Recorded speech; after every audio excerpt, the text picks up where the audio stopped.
I know you're all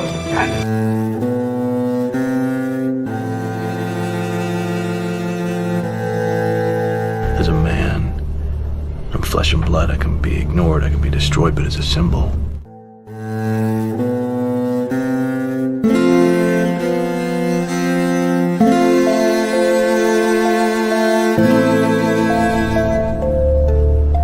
as a symbol, I can be incorruptible. He gave us a signal. Where are you?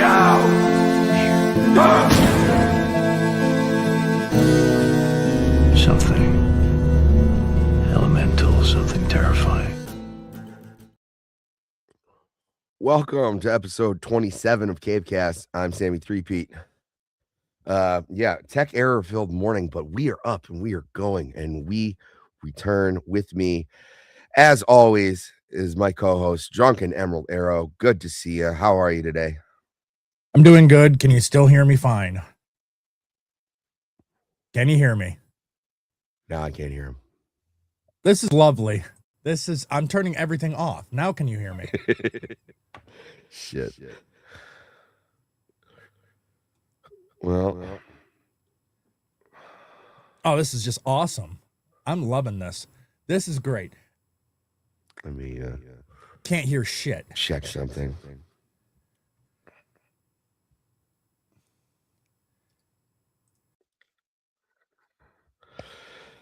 Yep, everybody gone. It's okay though. We'll say hello to the chat while everybody boots back in.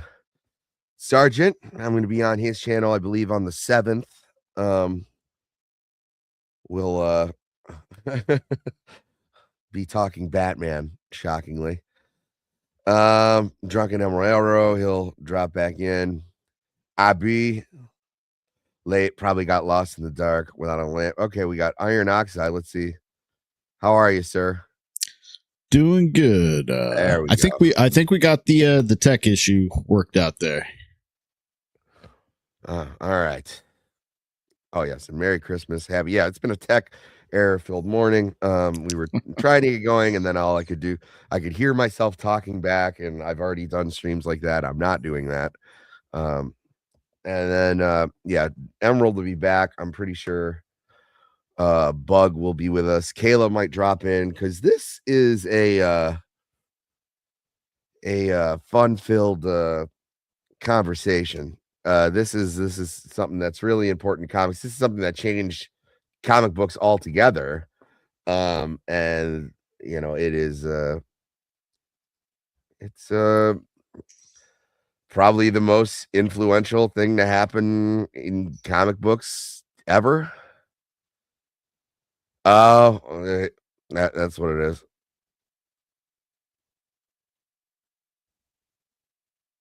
Oh, now I'm echoing. Not for me. Let me check the stream. That's trying to get going, and then all I could hear myself talking back, and I've already done that. I'm not doing that. And then Emerald will be back. I'm pretty sure. Bug will be with us. Kayla might drop in because this is a. Am I the only one hearing this? I'm hearing the playback of the show. Same. And now an echo too. Okay, so now you I can hear at me least talk hear right her. now.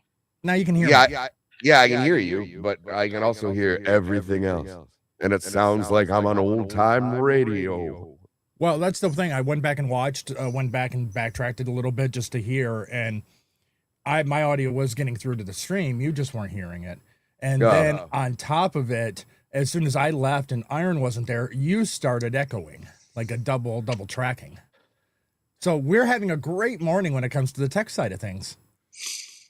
Yeah, no, it's Batcave Computers having issues. Have we called our Indian support yet? No, Have you tried turning it off and turning it back on again? Bug, Welcome do I have to an the echo? world of tomorrow. Whoa. This is wild. You do have a little bit of an echo. Yep. So do you. All right. Hold on. Let me try something.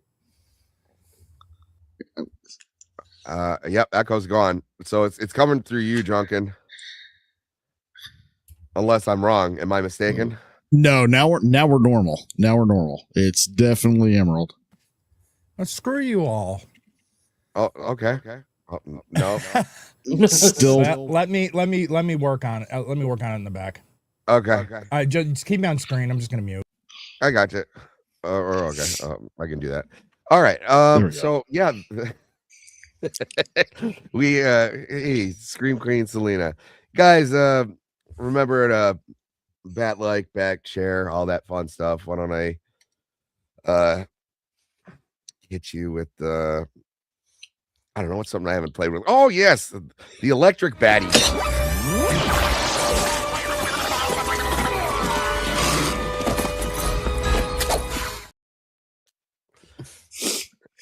Never a bad time for the electric batty gun. So let's get right into it. Most of the problems, and that's adding someone. Oh, also, Bug, how are you? I'm pretty good, you know, just happy to pop in and chit chat about good old Batman comics, you know, kind of wrap up the whole Silver Age fun time. Yeah, no, yeah, we wrapped up the Golden Age. We haven't started on the Silver Age yet because Wrong this age. is an educational program. We should probably explain to the audience what the Silver Age is. For all you who didn't know, sounds better. Wait, nope. Selena, do you care to elaborate? Do we still sound like garbage? It doesn't matter. Well, it kind of matters, but either way, it all started with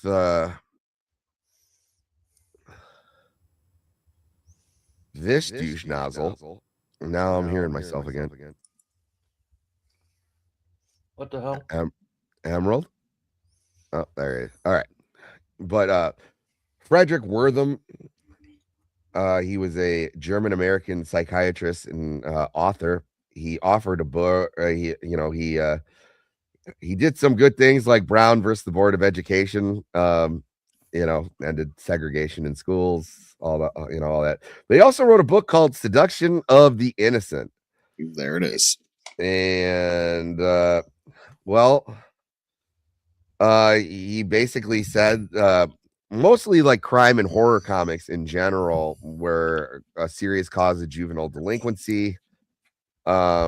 He galvanized the campaign for censorship. At the same time, the U.S. congressional inquiry was launched on the comic book industry. He said that basically Batman and Robin were homosexual. He said that reading comics will, just like those old reefer madness videos, like, you smoke weed once, you're gonna kill your girlfriend and jump out a window. It's the same thing. He read one comic book and he became a gay delinquent. He became a gay degenerate delinquent. And he had his own stuff going on, but there's a lot of things they started to think that a lot of it was hi, Emerald. A lot of it might have been projection on his behalf, that he was a closeted homosexual. He definitely took in way too many Freudian aspects and tried to like put them onto comics, which is a weird thing to do because it is strange. But what's a good he had a reputation as a mob hunter. The mob had strong connections in distribution of comics, and sometimes they did. There was a lot of money laundering in early comics, but reading one doesn't make you a criminal. So he appeared before the Senate Subcommittee of Juvenile Delinquency. He compared the comic book industry to Adolf Hitler. So even back then, wow, everything I don't like is Hitler. Yeah, you had these elites comparing everything they didn't like to Hitler. Mm-hmm. And I've always thought of this as like one of the earliest examples of the satanic panic. Yes, and well, it's the opposite of what we're dealing with now, right? Where it's a very liberal thing to do now. Now this is more of a conservative censorship, and the hero in all of this is let me share this instead because I'm done talking about this dickhead. Because, like I said, he might have been a closeted homosexual himself. And back in those days, you weren't really allowed to be out and open about it. So if he doesn't get to be gay, nobody does. And that's the also my heart goes out to you. I caught myself doing it. See, you don't have to be a Nazi to put your hand to your chest and bring it to your shoulder. It's not a thing.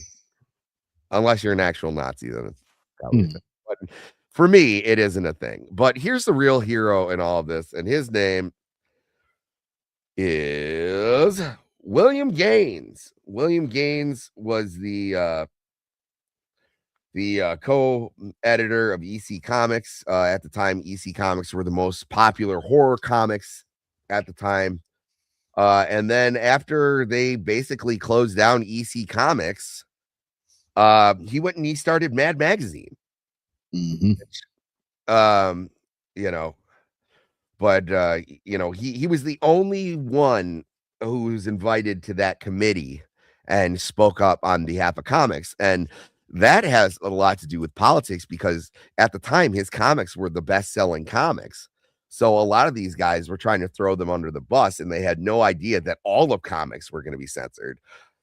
They just thought it was going to be the horror comics. Just the horror stuff. Yep. And man, those old EC comics. Oh my God. They're Hi, Emerald. Hi, buddy. Damn it. I feel so bad. Yeah, I'm actually that's the next thing I'm gonna buy is they got a big, huge I don't know if it's an omnibus, but like a collection of them because they are. Mm. You get these wonderful things, like Tales from the Crypt, Tales from the Vault. I can't remember I think it was like the Haunted Witch or I mean there's so many because they all had a format. Yeah. As a matter of fact, the comic book I'm writing has a very similar format. Or you have the horror host, so to speak. Like a good example would be like the Crypt Keeper or even like Elvira. Right. Vampirella is another example. They had a bunch of Cain and Abel in DC Comics were, the House of Mysteries. They all had a similar format. The evil person comes out and basically says some scary shit and then introduces the story, and then they bookend the story with the scary host, and that it was pretty well selling, and a lot of pop writers and just artists in general attribute a lot of their influence to come from these things because not only were the stories sometimes scary, usually pretty campy, but this was the first style where comic book artists were actually getting recognized for their art. Like this was the first times where you were seeing comic book artists, their signatures on the cover, or they would highlight the artist, and you would have the production team encouraging the writer to write to the artist's strengths. Like if you're going to have this certain artist on,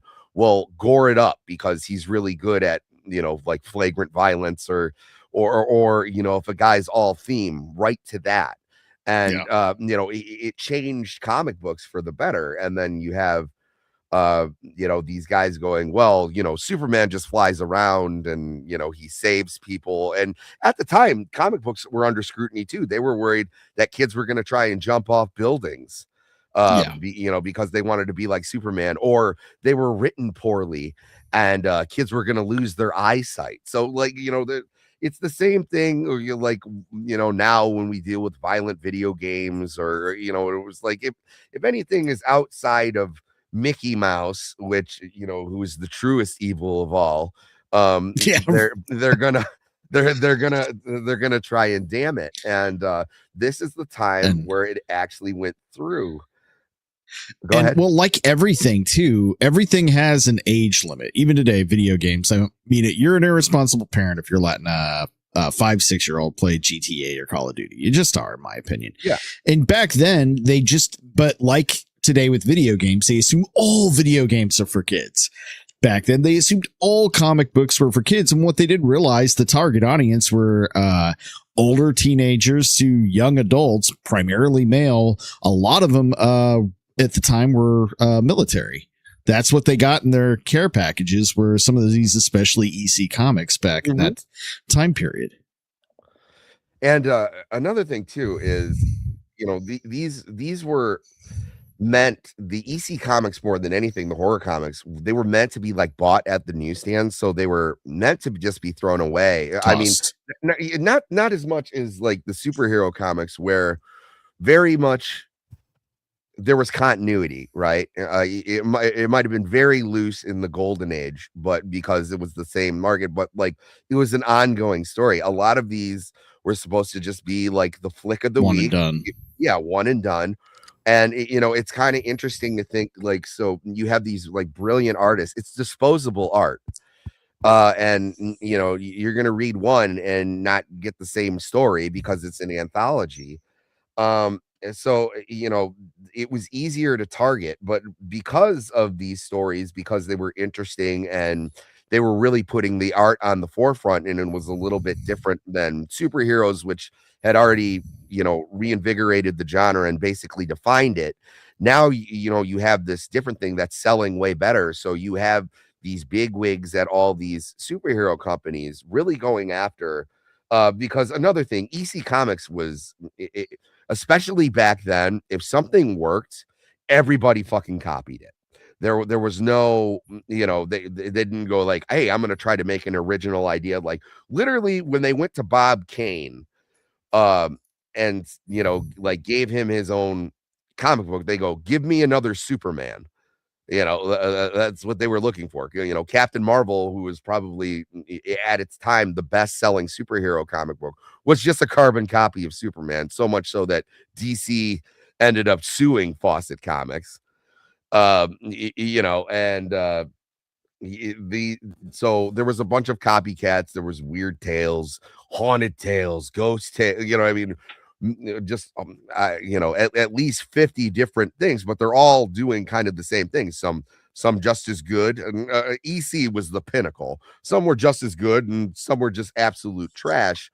And there was a couple, so much so that were only sold in like the CD, like newspaper stands in Times Square. And actually, I think it was Joel Shuster, or one of the creators of Superman, because DC had screwed him over so bad, like he was in poverty, and he ended up writing like a naughty horror novel just to like, or naughty like horror comic just to get by. And that one was like fully nude, women were getting whipped and everything. But that's one of the examples that they used to go against comics. And it's like, no, that isn't actually one of those comics. This is kind of a adult thing. But like you said, at the time, funny little story here, one of the few times as a child I remember my parents arguing is my dad took me to Blockbuster, and as a kid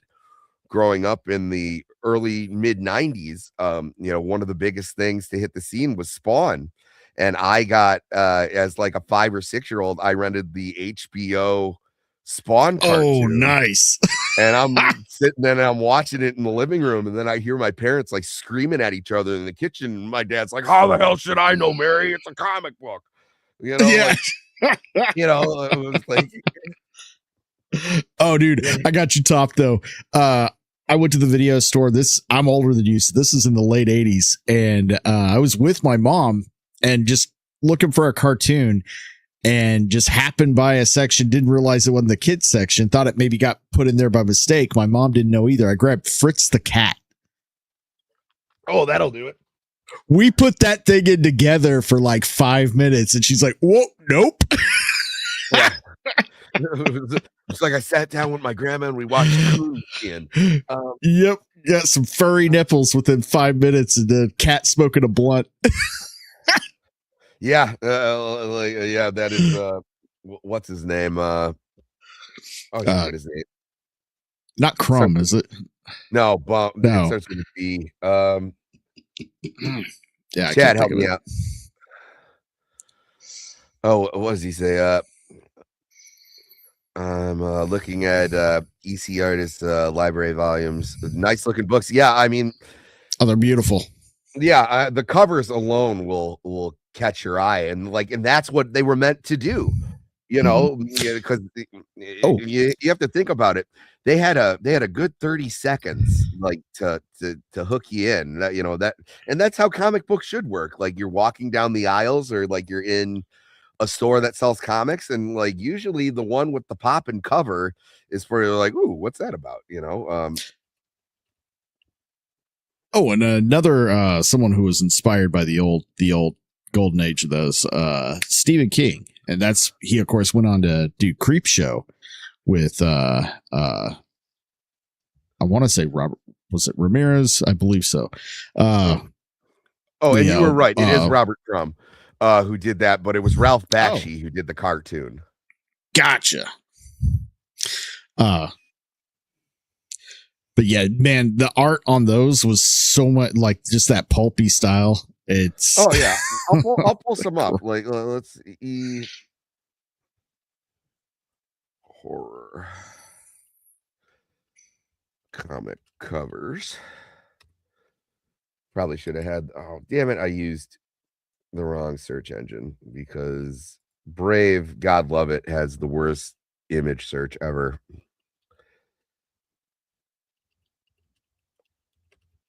I mean, these are just something to marvel at. I mean, if you're walking by, you're gonna see these and go, what is going on? Like, yeah. Dude. So metal. It is.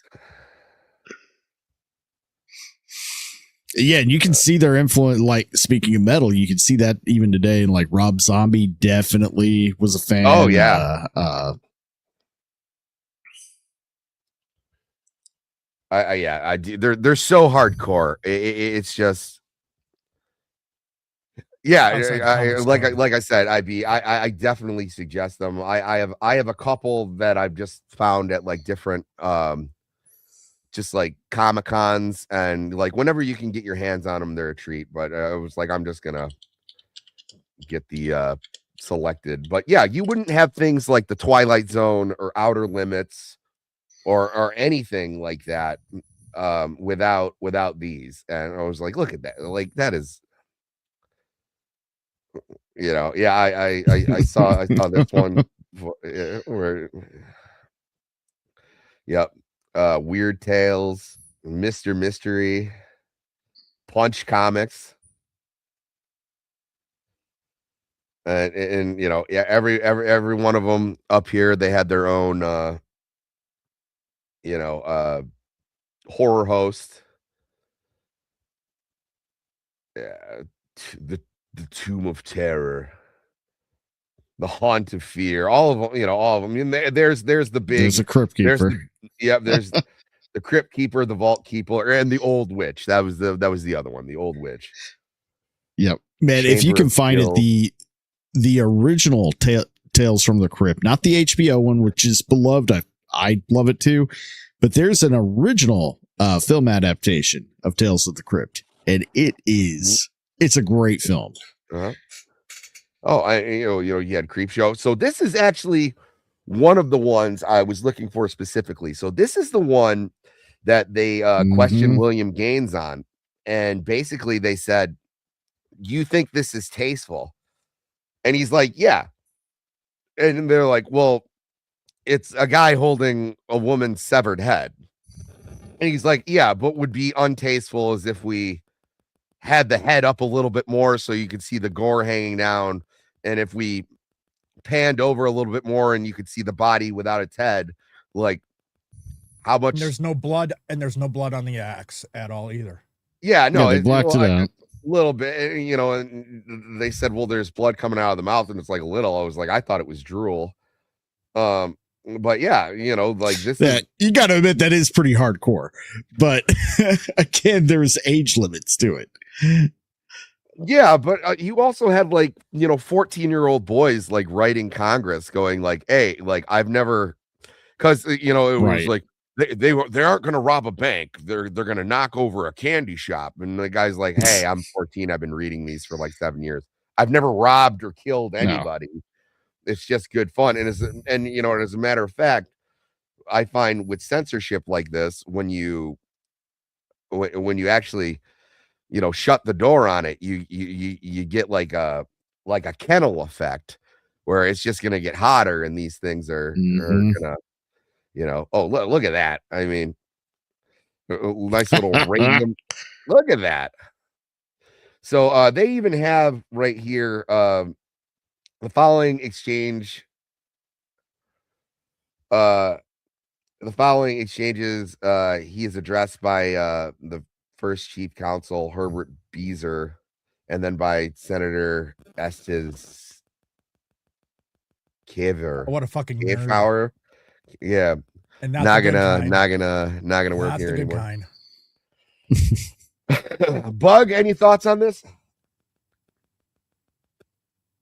Not particularly. Like, I mean, I think the story's pretty simple. Like, we had some good evolution. Like, at first, the comics were getting lambasted because of satanic panic, and then eventually it just started evolving to where the companies were like, hey, writer, we work for the artist's strength, and then, you know, it grew from there. Yeah, no, a lot of groundbreaking things. So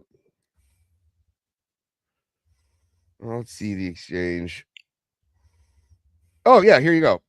Here's your May 22nd issue, Crimes to Sense stories. It seems to be a man with a bloody axe holding a woman's head, which has been severed from her body. Do you think that's in good taste? Yes, sir, I do. Or for the cover of a horror comic. Yep. A cover in bad taste, for example, might be defined as holding the head a little higher so that the neck could be dripping blood from it, or moving the body over a little further so you know, the neck of the body can be seen bloody. But you have blood coming out of her mouth a little. Here on the axe, I think most adults are shocked by that. So well, again, keep in mind, this is still at the same point in time when they're doing this, where women still were a lot more the modesty aspect of things. And so from a standpoint of mainstream, it wasn't, this was pretty controversial at the time, but we look at it through our lenses today of the way we see things. And it's like, yeah, this is really tame. I don't know why they have such an issue with this. Actually, this is kind of tame. It's actually censored. It's not really showing anything. Okay, so there's a severed head. I don't see what the issue is here, but we're looking at it through our eyes. We got to keep in mind, look at it back in the 50s, and wow, this is some pretty shocking stuff. It's like, yeah, so they also had like comic books for adults, right? Like a Tijuana Bible, where they were sexual comic books. It was like you couldn't buy those at like your regular newsstand. Like a lot of these really, really heinous ones, like I said, were kind of only available in like places like Times Square in New York. And you know, like a lot of the older crowd, it wasn't like, hey, that's where we do the countdown for New Year's Eve every single year. It was like Porn Central. It was the internet before the internet. Like that's where you went to get your rocks off, so to speak. So like it's an entirely different time. A lot of it, something I compare to it now would probably be like Hassan Piker, where, you know, like you have these kids, you know, Twitch is meant to be like for 10 to like 14-year-olds watching other people play video games. Now you have this guy like spouting communist pro-terrorist rhetoric, and you know, you have people going like, hey parents, are you aware that your kid's watching this? Well, this is kind of the same thing, but the problem is, like, this is actual art, and it's harmless, and like, you know, scary stories has been around since there's been campfires. You know, Yeah. you listen to some of those old urban legends, they're fucking crazy. And those were things that we heard on the playground. Like back when I was a kid, the only real urban legend that I heard, like pre-internet, was that like Marilyn Manson got a couple of ribs removed so he could suck himself off. That was, or alligators, but they had like the guy with the hook, on the car, and the calls coming from inside the house, the crazy, so it was like a lot of these are like bombastic. But not everything is bad, because like out of that, you got Mad Magazine, which probably one of the most influential things on my life, for sure, is I loved Mad Magazine, and all it is in comic books are great for this, is counterculture. For a long time, they would speak on social issues that the mainstream wouldn't talk about, and kind of an escape for things that like, oh, you shouldn't say, but a lot of that comes from gains, and sadly it's been hijacked by people who call themselves the resistance, even though they have the media and big government and big corpo on their sides, big pharma, but somehow they're the resistance. They're they claim to be counterculture. They're not. Counterculture is what it is, the name itself. But so let's jump over to the actual. So what had happened was the whole hearing went south, and because nobody but William Gaines was going to speak up for comics, because you had all these other shysters, and especially DC at the time was run by some very shady people who were swindling people out of their characters and buying up other smaller comics, and just becoming like this huge conglomeration, and like a train that's kept in motion till now. It's it might be hurting, but I think that's because of Warner Brothers and everything else. But what were you saying, Emerald? I was gonna say, it's like, okay, so since the 50s or the 40s, DC's really not changed their game in any kind of way. They've just continued on the same track of screwing over their creators. Gotcha. They've never improved. No, I mean, Image Comics, Marvel as well. Yep. Mm-hmm. Well, that's why you even have Miles Morales, is because they wanted to stop paying the rights to Ditko and the creators of Spider-Man. They were trying to get out of that. It's absurd. Let me do did well for them there. Well, he's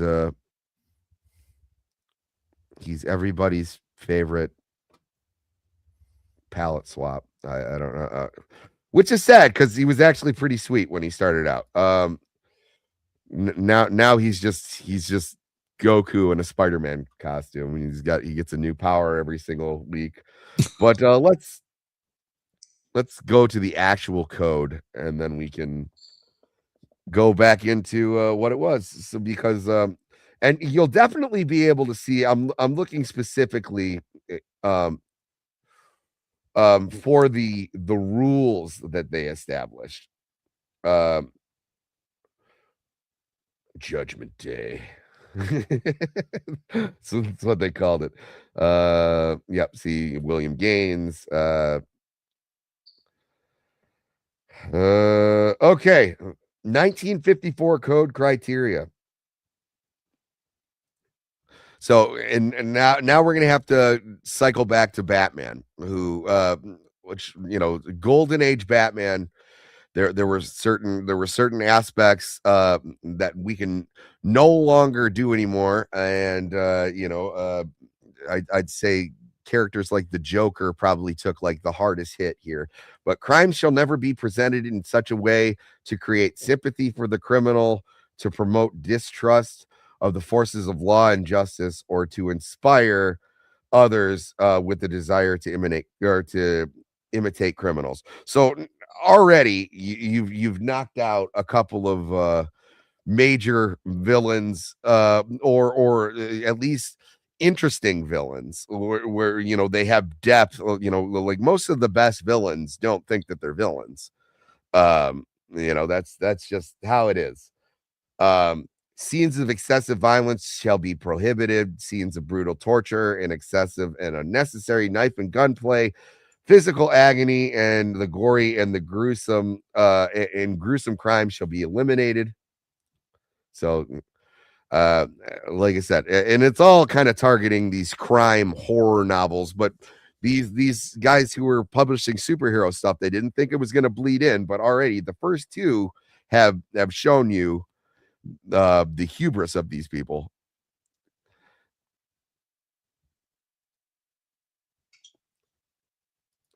Thank you for trying to help the lurkers. And guys, yes, please like and subscribe, share the show. Let's see. 3 criminals shall not be presented so as to be rendered glamorous or to occupy a position which creates a desire for emulation. So like the criminals can't be cool. That explains so much of the Silver Age. Yeah.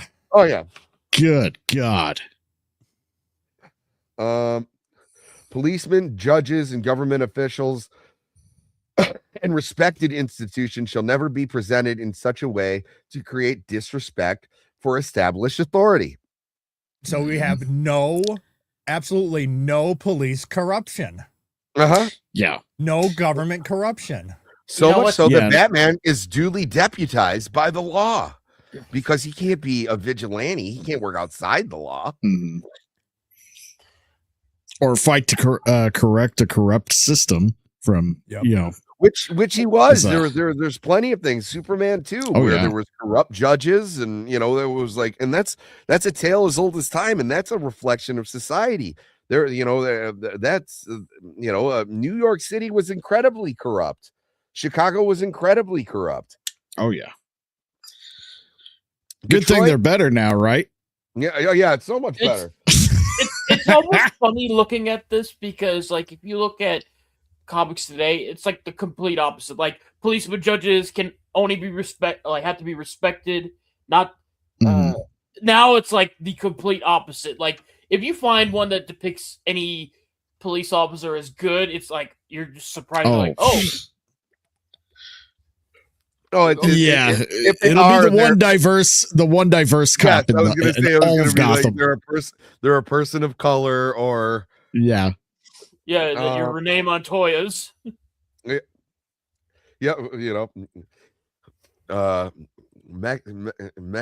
Latino lesbian Renee Montoya.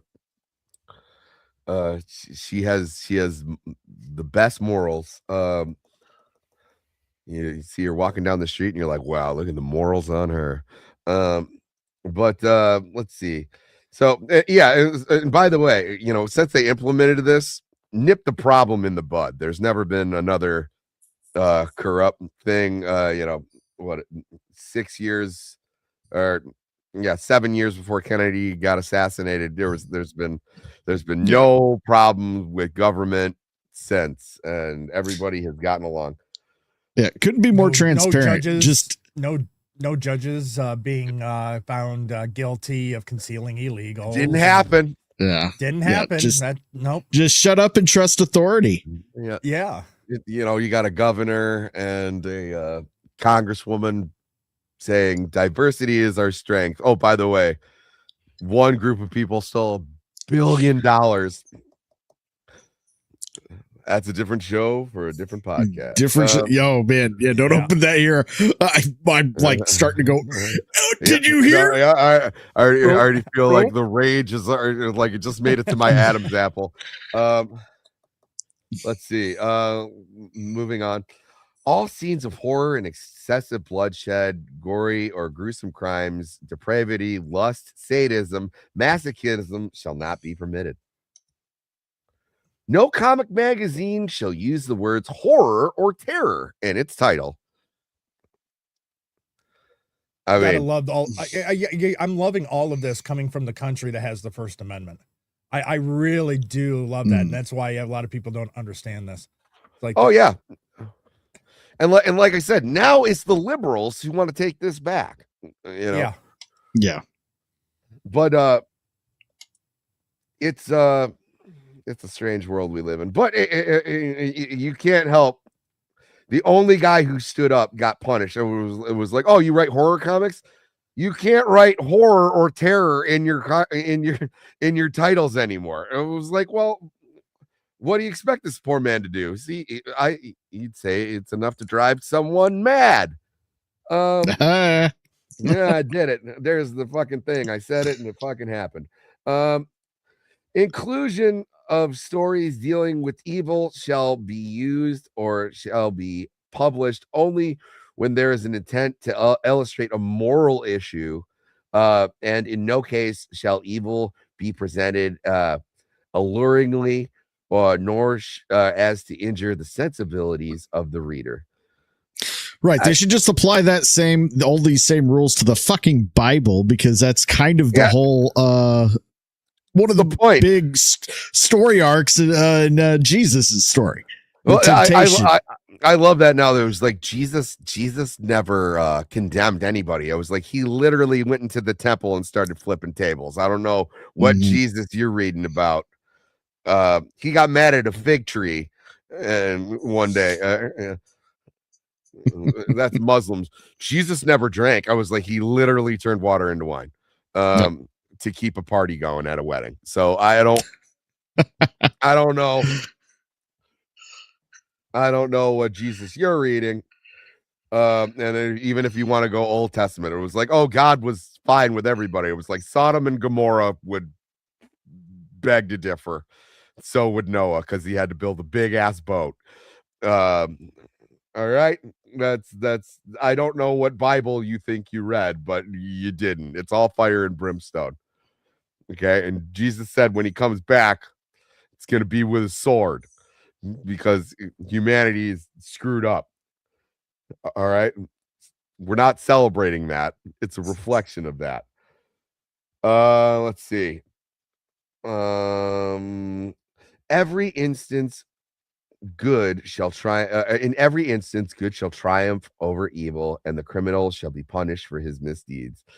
Which is hilarious, because that's how we started getting the trope of these criminals constantly breaking out of jail, because by the end of the issue, they had to get captured every single time.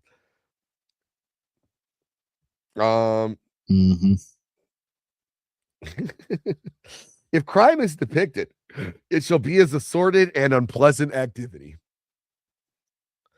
If it was, criminals wouldn't do it. If that's one of the things about crime, is most of the time it's easier than just doing the right thing.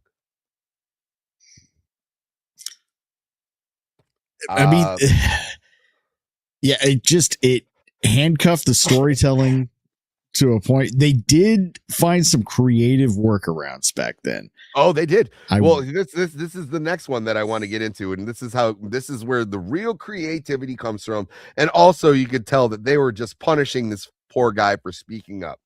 Besides, hey, you can't use horror or terror. Scenes dealing with instruments associated with the Walking Dead, torture, vampires and vampirism, ghouls, cannibalism, and werewolfism are prohibited.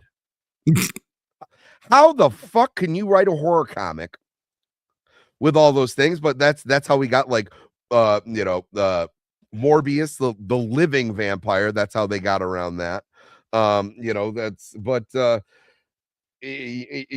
have all these things that they would be like, oh, this character or Werewolf by Night, it was like, well, he's not a werewolf. He has a condition where it's kind of like lycanthropy, but it's not, so yeah, because eventually by the time you got to the 70s, right? So this is in 54. When you get to the 70s, people stop, started getting a little loosey goosey with it, pressing it. By the time you got to the 80s, nobody gave a shit. And they were just like, well, the comic code said, and then you got guys like Alan Moore, like, I don't give a shit what the comic code said. Yeah, it's funny. You have these British artists come in and go, who cares what the comic code said? And then, 30 years later, you can't send a text message in the UK. But it was our British liberators came in the 70s and 80s and ended this. So you can't have vampires, you can't have ghosts. One of I think it's like the third issue. If someone wants to look it up, when Batman fights the Mad Monk is a vampire. I'm pretty sure that's like the fourth outing of Batman. So like Batman v Vampires has been around forever. Let's see. Profanity, obscenity, smut, vulgarity, or words or symbols which have acquired undesirable meanings are forbidden unless it's a swastika, because you're always allowed to punch a Nazi.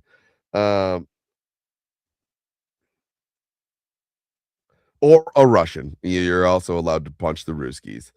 That was they were fine with that. And communism in general. Yeah, I'm here for that. They had I'm here for it too, but it was like symbols that inspire these things, they had no problem if it was still going to be American propaganda, right? It was like, if you still want to draw Asian people with the big buck teeth, that's fine. We're in world. Yeah, well, it is still post World War II, so yeah, that was fine. But yeah, but you couldn't swear, which there really wasn't too much swearing in the pre-code comics. That was just something. Profanity was not much of a thing, right? Like, like it really wasn't until what was that comedian's name who broke all the Lenny Bruce. Until which they wanted to arrest him. Oh, they did. Yeah, a lot. Also, quite a George bit. Carlin. Yeah. But I'm saying, so profanity really wasn't that big of an issue. I mean, at the time, what did they? What? Gone with the Wind was like one of the big famous movies because he swears at the end. Frankly, madam, I don't give a damn, and everyone was like, "Oh shit."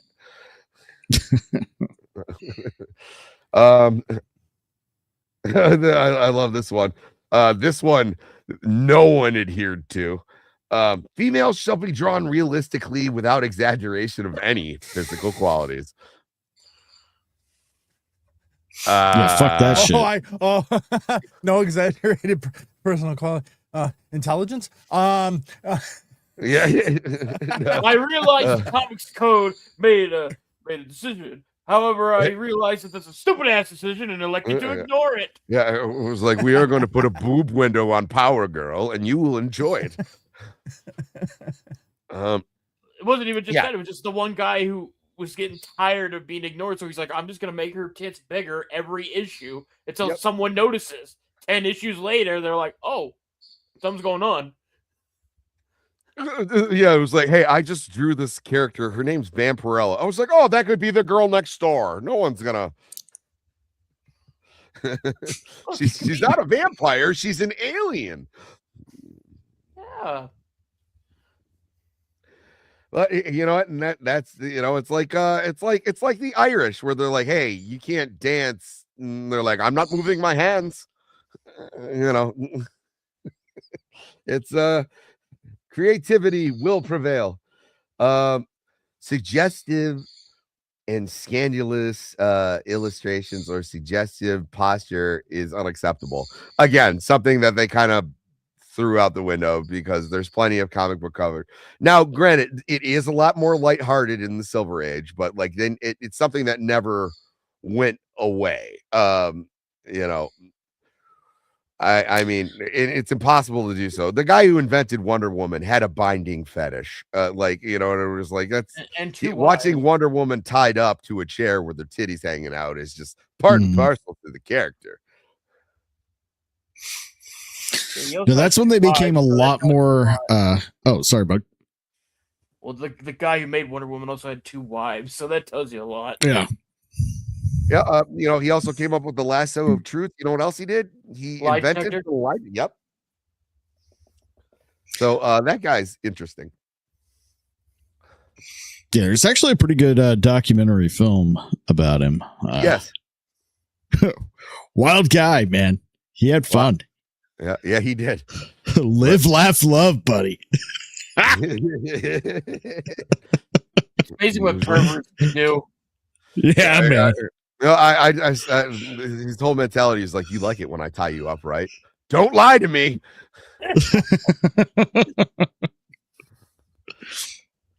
Let's see. And a lot of these things are saying the same shit over and over and over again. Like I said, we already did suggestive and salacious illustrations or suggestive posture is unacceptable. Like I said, that's something that clearly went by the wayside. Even when you're looking at things like some of the Archie comic book carvers, like Betty and Veronica, are just like, boom, like, what are we gonna do here? Also, this is like pre-feminism, so like that's just how women were depicted in the media. And it was like, you know, it was like, hey, I found a bottle, and then, you know, you got, you know, genie popping out of it, like, I'll do anything for you, master. And everyone's like, yeah, that's fine, no problems there. Nudity with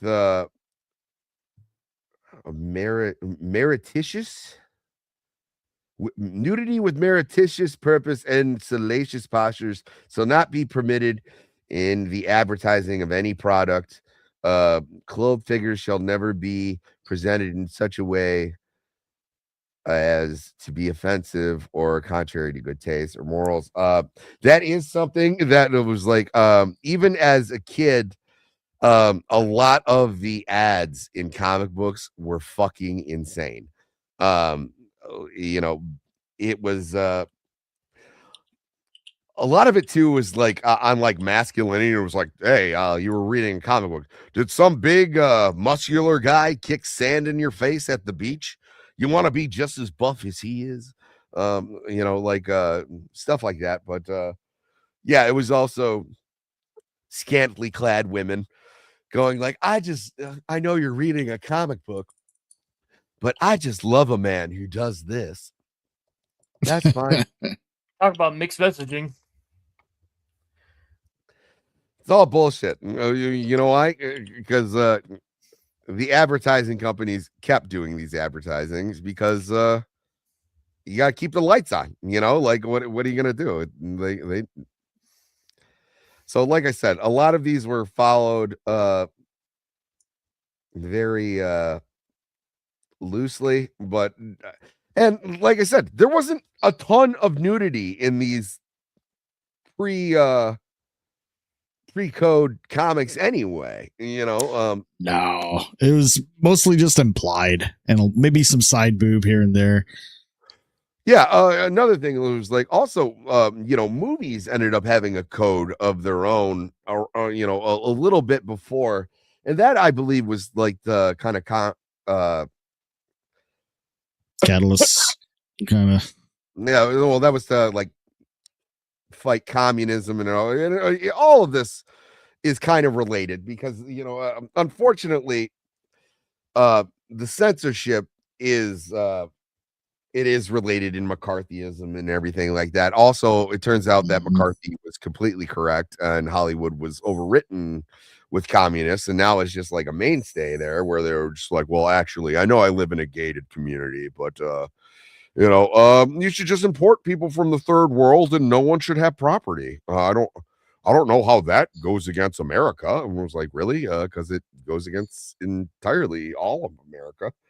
But you'll see these next couple ones here. They're all saying the same thing, but it's just like, I feel like it was written by a panel, and everybody had to like throw, everybody had to be like, that one's mine. But give me 1 second here.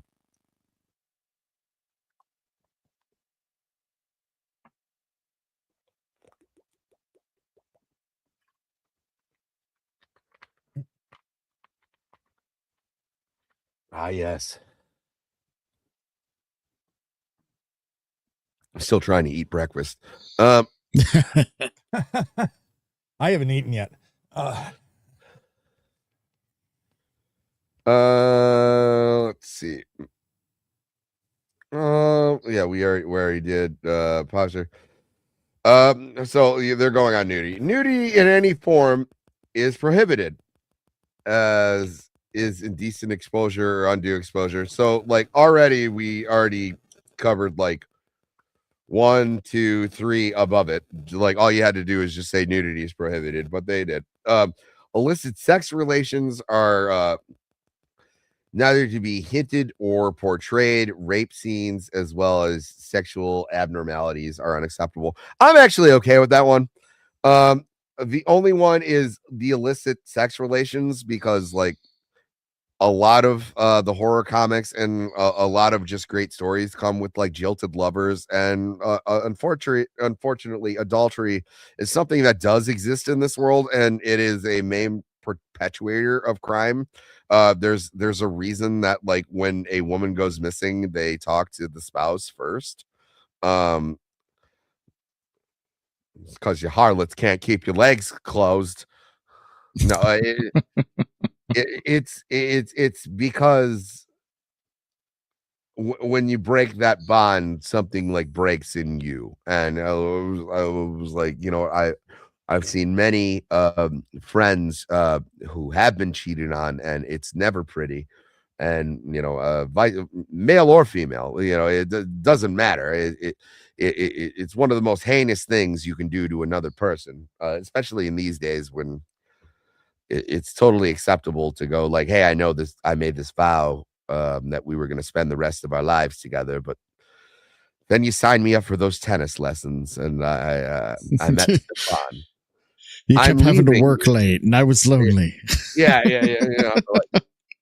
Apparently they made that okay, but it was like that's the start of a bunch of these stories, because that's something that happens, and it was one of the reasons it was so groundbreaking is it was something that you really couldn't talk about. It was things that like behind closed doors, like like in the 60s, like John F. Kennedy and Marilyn Monroe had sex in the Oval Office. Bobby Kennedy might have not been there, and God bless him. The journalists at the time were like, well, we can't write about this. This isn't newsworthy. This is a man in his private life. He's not acting as the president. He's acting in his private life. It's not that way anymore. So there was a different aspect of that there. To talk about that is something that we now talk about in mainstay. It was like, people were gossiping anyway. It was like, but yeah, the depictions of rape and the sexual abnormalities, yeah, I don't think kids should be introduced to any of those things. It doesn't matter what it is. It's a big argument now. And now it's the leftists kind of going like, oh, you think this is the problem? It's like, yes, we do think it's a problem.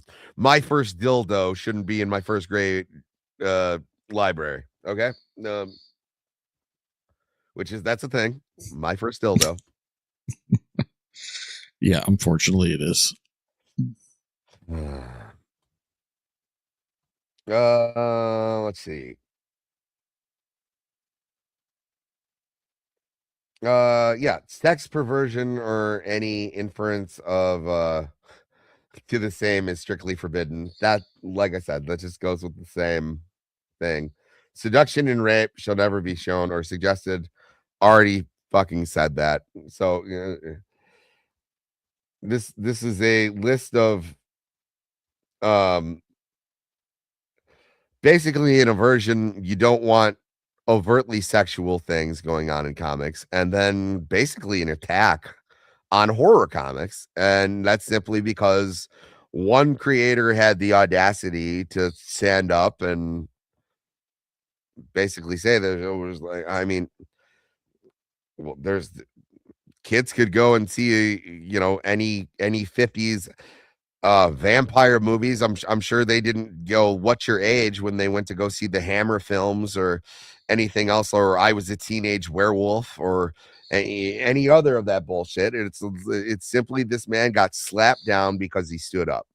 And that's unfortunate, but we did get something wonderful out of it because Mad Magazine. But yeah, that's absurd. And now let's kind of yeah, Marv Wolfman. So we can talk about they did update the code in 71.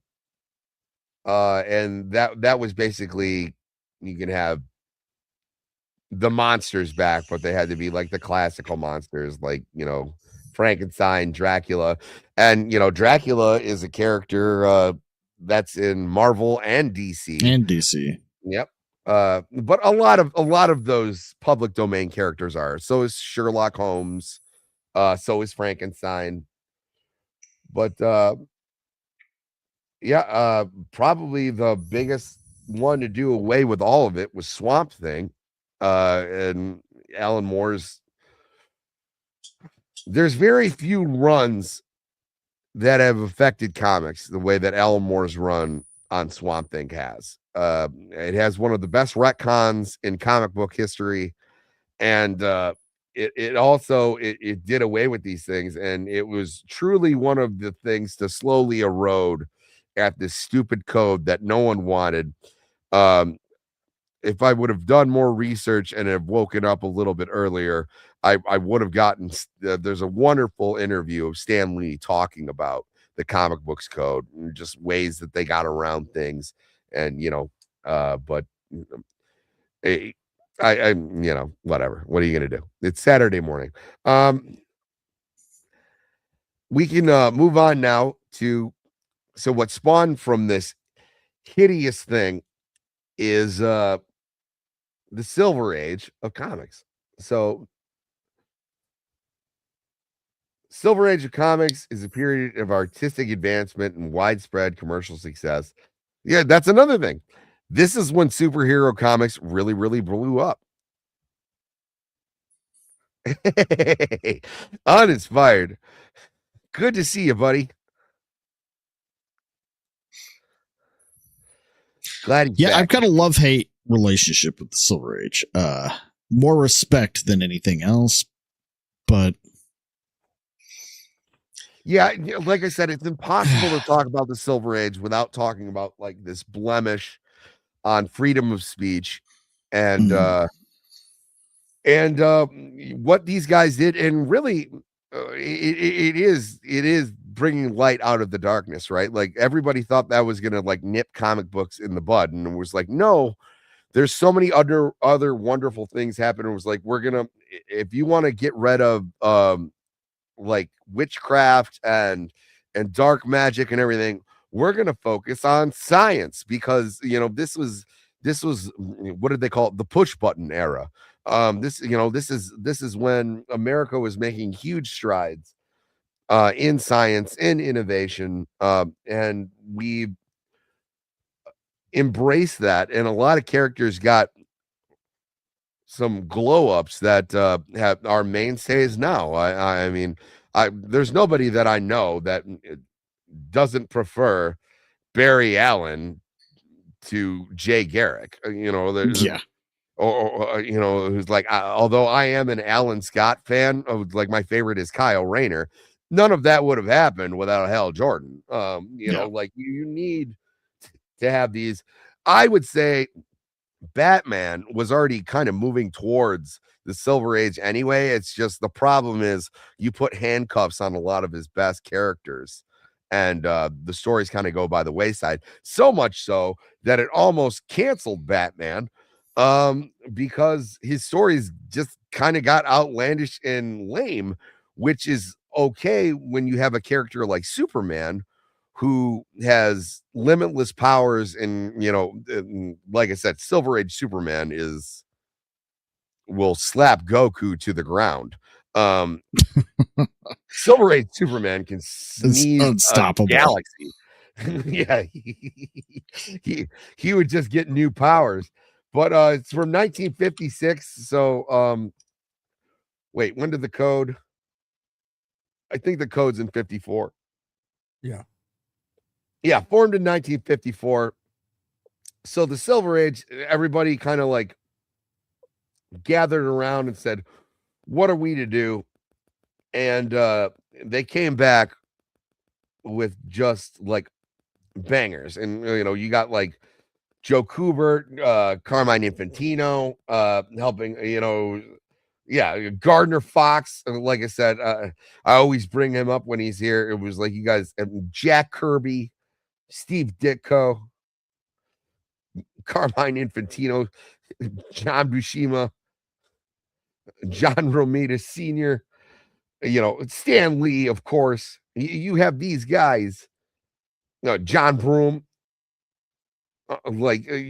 just coming out of the gate swinging. That's because, that's because like they had to evolve to, get around this claims of juvenile delinquency. So the popularity and circulation of comics superheroes declined following World War II, and comic books about horror and crime and romance took larger shares of the market.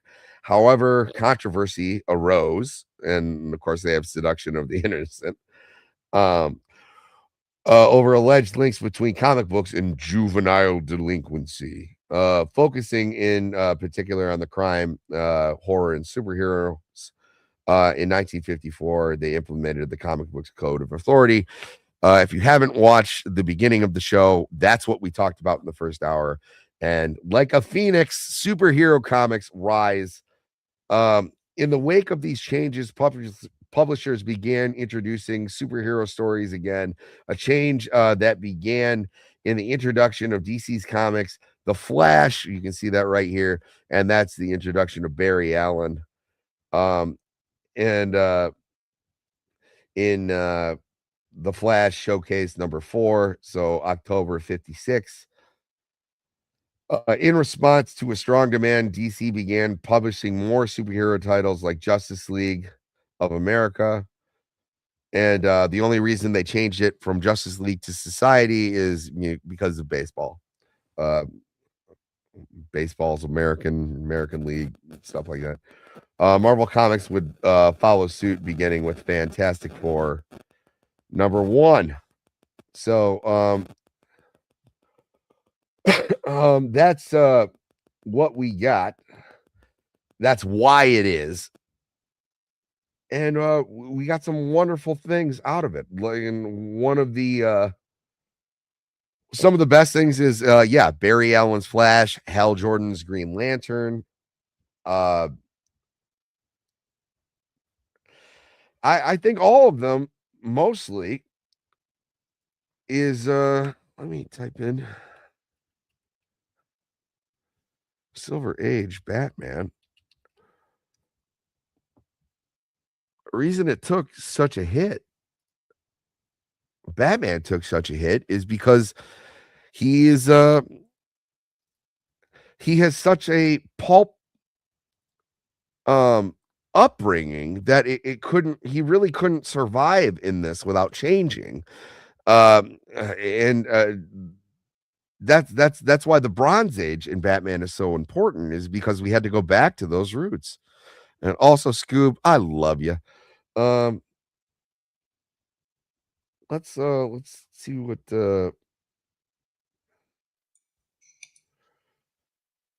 no, that's not gonna help.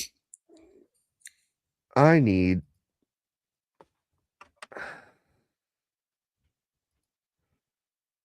let's see. Okay. There we go. Silver Age began with the publication. Okay, we already had that with Flash, Barry Allen's. Jacob described the arrival of Showcase on the stands as begging to be bought.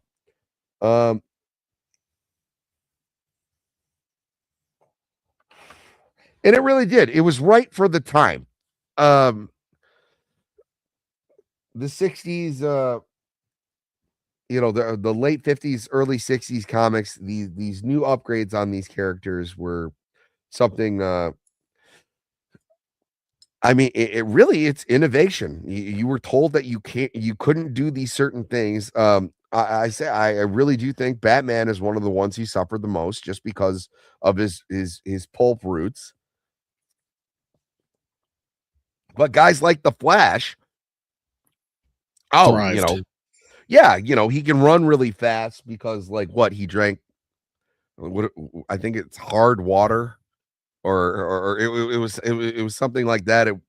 And a lot of it and comic book characters are the new mythology like American storytelling. Like instead of Hercules, even though it also exists in the comics and DC and Marvel is proper, you're not telling stories about Hercules, you're telling stories about Superman, you're telling stories about the Flash, or it was like it's the same morality, different characters. Oh, there's more to it than that. You can do more than run really fast. The speed for the motherfucking Flash is probably the most powerful character. Yeah, I was gonna say he's so goddamn OP. Yeah, he's so OP. That's he was the divisive opening. The idea of the multiverse. But so they were saying when the new Flash hit, it was just begging to be bought. A film strip depicting the Flash running so fast he escaped from the frame. OG and probably one of the greatest editors in comics, Julie Swartz, writer Gardner Fox, and Carmine Infantino, who is just one of my favorites, were some of the people behind the Flash's revitalization. Robert, I always get his name wrong. Canager wrote the first stories of the revived Flash. John Broome was the writer in many of the earliest stories. So there were people who got glow ups. There was Green Lantern, Aquaman, Atom, Hawkman.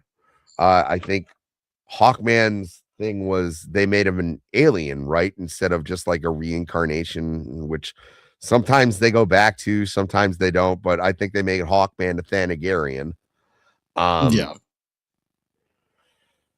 Which is fine. Either or is fine. I don't mind. I don't really give a shit about Hawkman and Hawkgirl. I have zero fucks about either one of those. Now, Hawkgirl was interesting in Justice League Unlimited. That's about it. Yeah, no. If you come up to me and say that, you know what, Scoob, it was cool when he did it. Okay, we're talking about 60 years ago. Yeah, it was cool and hip, and the fun stuff you got was like Jay Garrick and all them.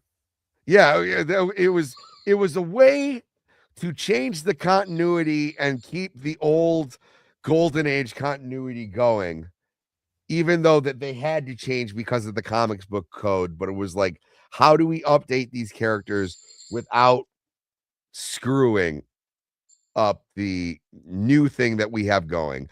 And they were like, well, the best way to decide that is they were on Earth. So Earth 1 is what's going on now. Earth 2 is all of those heroes who are like pre-World War II and what's going on now. So it accounts for why Superman can still look and Batman can still look as young as they do in a modern storytelling, but still be like in a pre-World War II Earth. And it was like, it's just because it's in a different Earth and on different continuity. That was a great way to explain the continuity at the time. Did it go off the rails? Yes. But do they have to keep doing a new crisis event every 10 years? Yes. But at the time, it was a wonderful way to figure out how to solve that problem. You know, were they putting a Band-Aid on an open wound? Yes, they were. But who cares? That's just it was a nice Band-Aid. Mhm. It was a Band-Aid that lasted for a good 30 years. And had they stuck to just Crisis, it should have been fine. But they decided to do that stuff, and then all of a sudden, you know, in 2011, you get the new 52. And that's but like I said, um that's how you can still have the Justice Society of America and the Justice League of America. You know, it's a wonderful way that they did Marvel Comics. I know this isn't their thing, but yes, you know, you had Kirby, you had Ditka. Uh, their innovation in their own right is something to behold. But also you did see like the return of different anthology comics, which didn't go away. They just changed. And a lot of anthology comics, instead of being horror comics, they turned into ways to forward new characters. So instead of things like so Batman was introduced in Detective Comics, what, 39, 38, 39. Characters in comics like that would have a run, and if they did well, they would get their own series. Then you would have something akin to things like the Twilight Zone, which also had a comic book. Sometimes you would have these one-shot stories, and they would do well. And then they would decide to kind of keep these characters going. And a lot of those things would happen. So you would like move up in a gradient, especially in Marvel. So there was an anthology comic called Journey into Mystery. And then that's how they introduced the Mighty Thor. Well, that did really popular. And so the next thing they would do is they would have like a series called Marvel Team Up, where Thor is like hanging out with the Thing or Spider-Man. And then if that does well, then they would give him a series. So it was almost like baseball. It was like, you know, you got to the Triple League. If you got into Marvel Team Up, that's like AAA baseball, man. It was like after that, you're going to the majors. You know, it was like you would see these characters do well. Also, Emerald, are you frozen? Oh no. No. Okay. I'm just incredibly so. I'm moving so slow you can't see me moving. Yes. I'm working on my ninja skills right now. I've been seeing a lot of memes of dressing up in a full body thing and going and standing at stores like a mannequin. Working on it. Yeah. I hear they're hiring. Yeah. So another thing that happened, unfortunately, with Batman is his more popular cartoon or his more popular stuff going down while Marvel is having their renaissance and all these other characters are having their renaissance. He's falling by the wayside, and he always sold. Like I'll always say this. A good example right now would be not Absolute.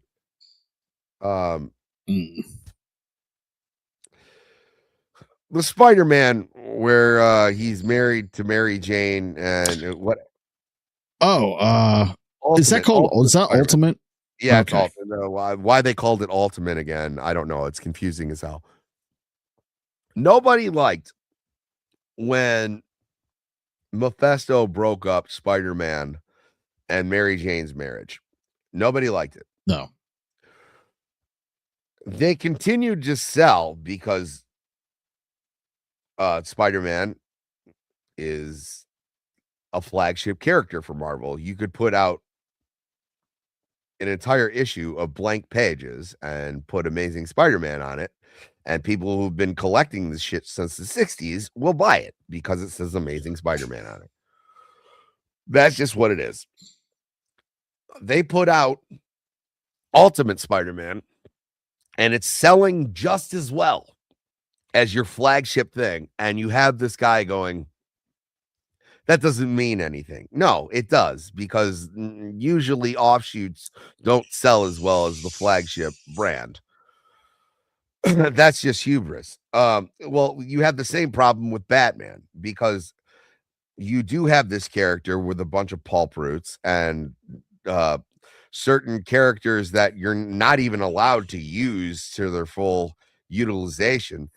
You basically have their hands tied, and it got down so much so that Batman comics were like not selling. And the guy who saved Batman in this era, any guesses? I'm terrible with names. Yeah. Oh, well, you guys will know this name. Hugh Hefner is the guy who saved Batman. So he was having a party at the Playboy Mansion, and he was playing old Batman serials. Like, I know where you're going with this. Yes. So, but who happened to be there was the executives of NBC, ABC, and Andy Warhol. And someone said, you know what? Batman is a great character. We should bring him to television. Oh. Yep. And then Andy Warhol developed the pilot. Rick, also great to see you, brother. Yes, it is a great topic. It's an extensive topic, but how can we get into the Silver Age without explaining what the Silver Age is? So they were watching this, and they said, you know what?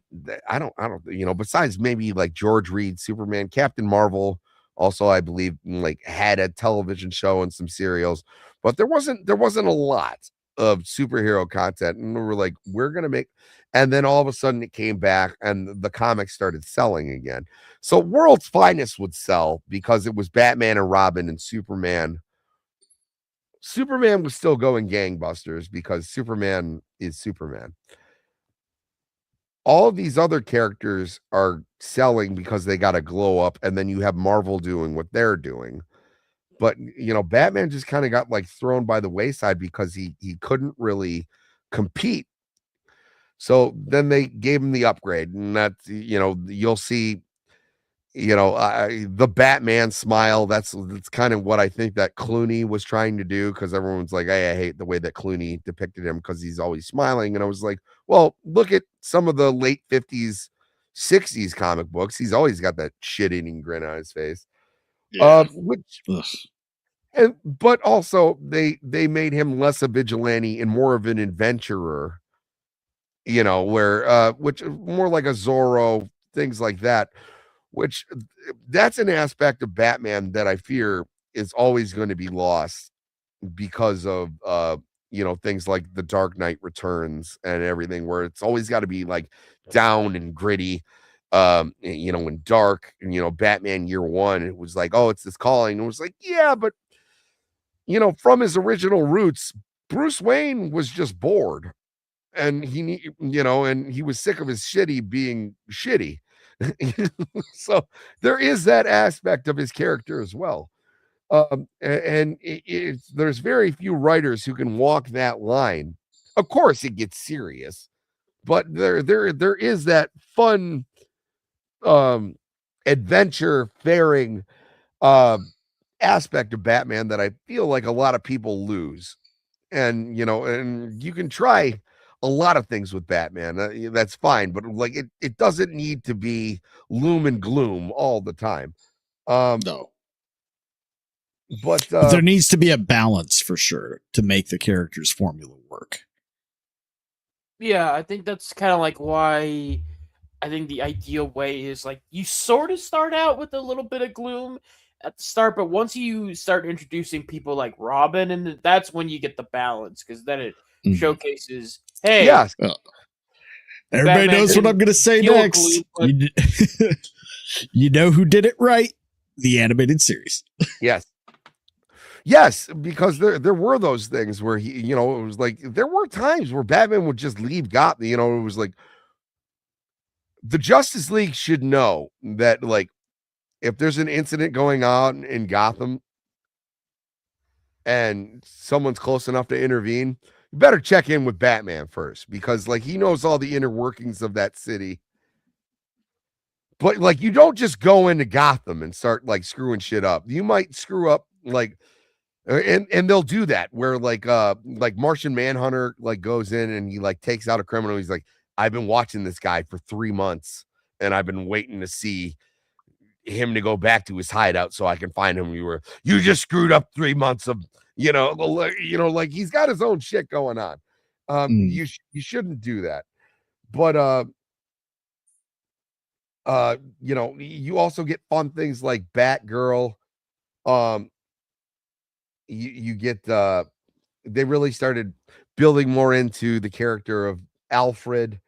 Robin doesn't get much of anything, but also Robin starts going out into different issues and starts to get his own like thing. But that's you also get like the Calendar Man and Mr. Zero and a lot of these characters that either kind of stood the test of time or just kind of faded away. Most of those characters are all the Golden Age characters that we covered have stuck around just as long as Batman has.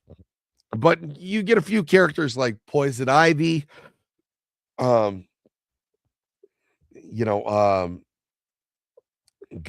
the actual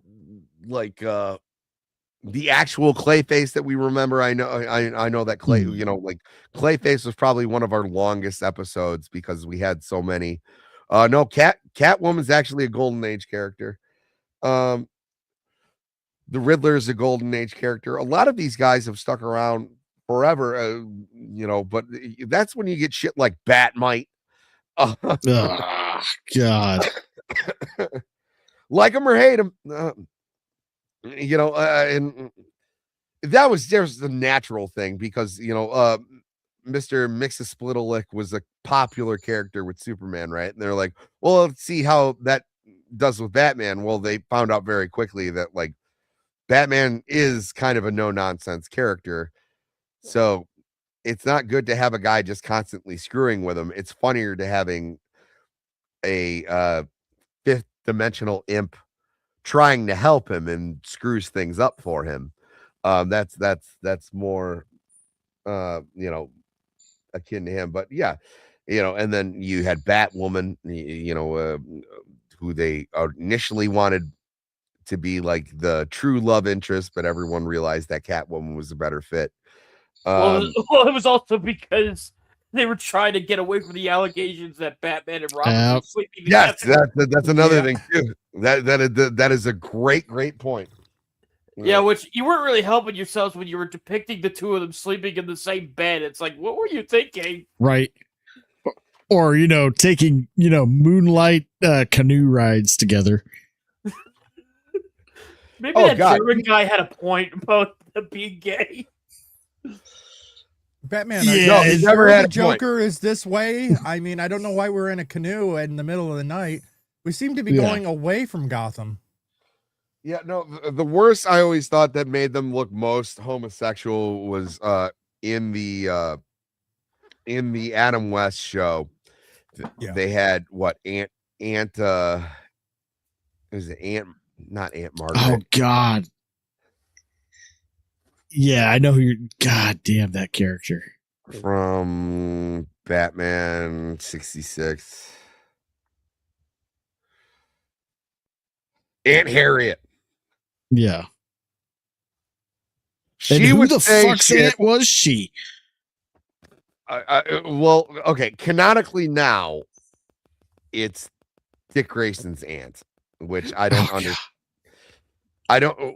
So what I can entail from a mixture of the continuity of the show and how they rectified it in the comics is Bruce took Dick as his ward. And then a little bit later, they found out that he had an aunt, but the aunt wasn't necessarily of means to take care of him. So he just brought her to live in the mansion as well. Because like he had already trained him as Robin. It was like, hey, you can go live with your aunt, but like also like Wayne Manor has 32 bathrooms. We could just bring her in. But yes, that's the most homosexual they looked, because like she would always be like, oh, and you missed it because you boys were on your fishing trip. And then they'd have to be like, yes, I know we didn't bring any fish back, but yes, we caught a lot of fish. It was in a throwback only area. Yeah. What?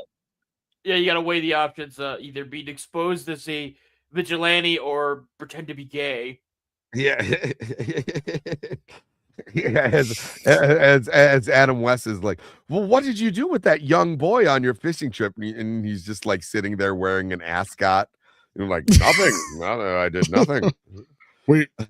I'll tell you the truth. We were fighting crime. Yeah. Actually, we slide down these poles fully clothed, and then we. You want to know what the ascot, the attacking of the ascot? I mean, you're really going after my boy Fred. Okay, he was an upstanding gentleman there in the Mystery Machine.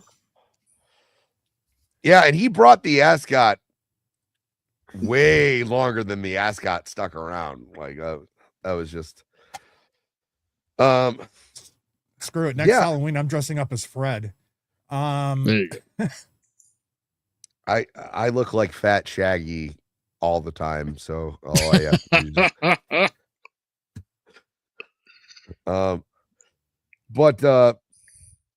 yeah, no, so this is where you get some of like really awesome characters, but like some really garbage characters, like, you know,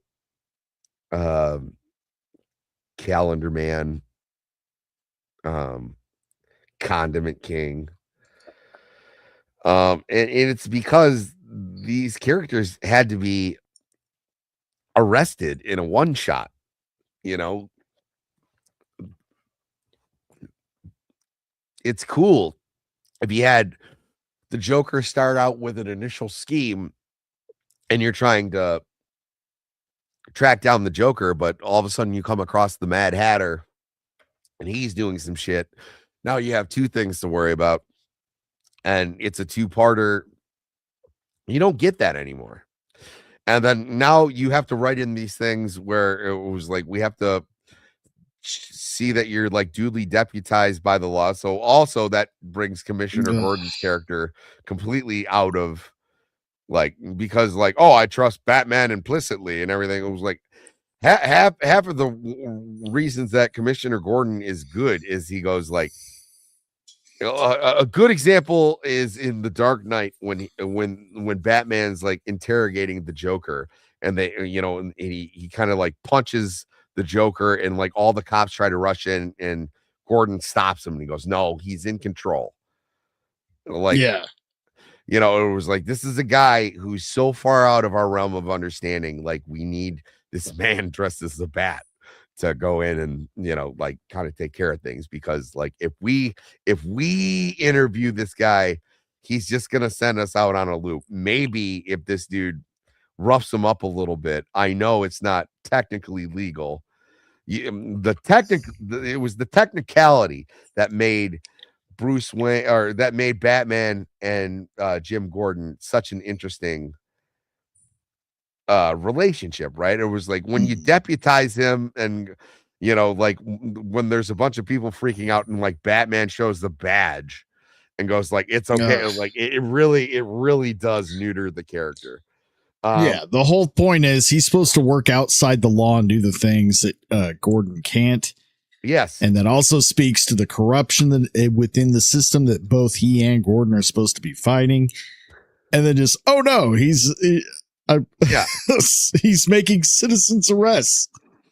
This is also the era where you found that Batman, and because his hands are so tied, a lot of people didn't know what to do with him, and very much like Superman in this era, where how you know, the writers would write themselves into a corner because you can't use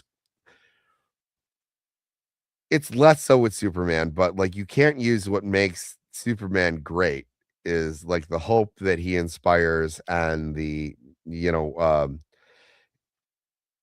Superman is brilliant in his own right. He's not as much as a detective because like you're kind of cheating with X-ray vision and super hearing and all those. He would also if there was a problem where the writers like kind of wrote him into a corner, they would be like, let's just give him a new power. With Batman, it was like, let's just give him a new gadget. And you see that a lot in the 66 show where like the Penguin gasses Batman and you think he's knocked out, and then at the last second he wakes up. And they'll be in Burgess Meredith's just like, how did you do it? And he's like, I took my anti-penguin gas pills. And you're like, oh, Yeah, okay. and then you get shit like the shark repellent and all that. Oh yeah, get me the shark repellent bat spray. And that's where the real prep time came in. Yeah, but that's kind of where the joke stems from, right? It was like because he has a gadget for everything, and everyone's like, dude, how deep is this fucking utility belt? He would have something for every occasion, but like it was always off screen.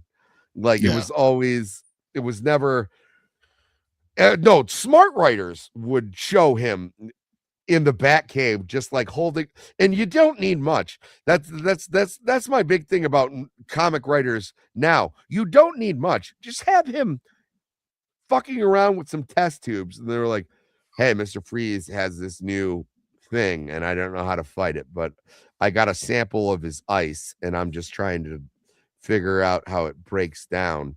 And then in the next scene, when you show him that he's able to do that, you have spoken for it. It's like what? It's like Chekhov's gun. Like you just gotta show it and show that he has the means to get rid of it.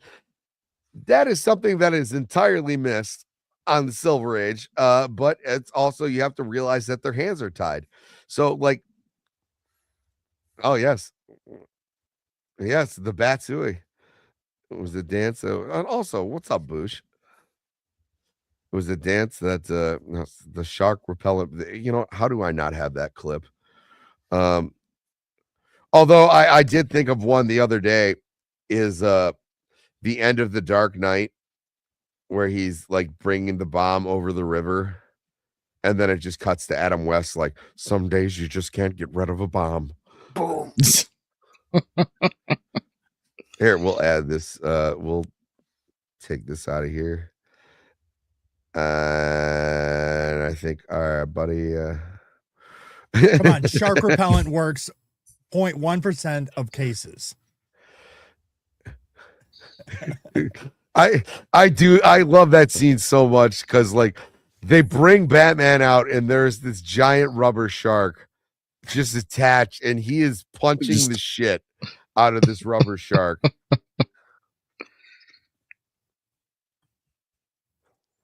Another character that sometimes is in continuity and sometimes isn't is Chief O'Hara. I don't know why you need a commissioner and a chief. I don't know how that dichotomy works, but because usually you think one is, if someone says police chief, you assume he's in charge. If someone says police commissioner, you would assume he's in charge. If someone says sheriff, you assume he's in charge of the sheriff department. I don't know how law enforcement works because I'm not a criminal. Or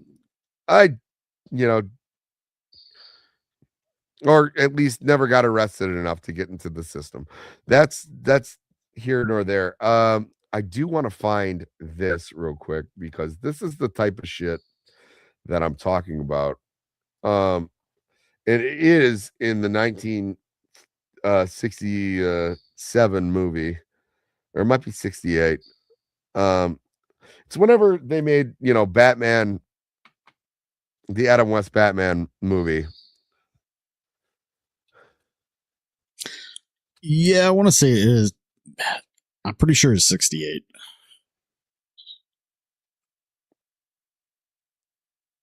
Yeah, 68 sounds right. Oh,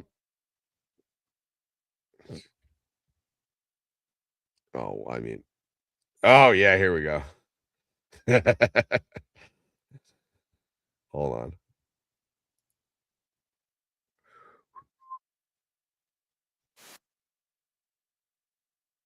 All right. Now you had a guy who was in a cave, super rich, and just did this for fun. And then all of a sudden you get something like this. And Chief O'Hara has my favorite jump to conclusion in any movie ever. And we'll just add that to the stage.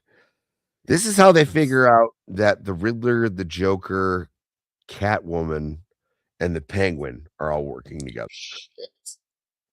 Tell me, known super criminals are at large just now. You hear I'll it? check it once, Batman. Yep. Bonnie, let's have the latest status report on known super criminals still at large. Yes, sir. Thank you, Bonnie. Coming up, Batman, on the closed circuit TV screen. Come over here.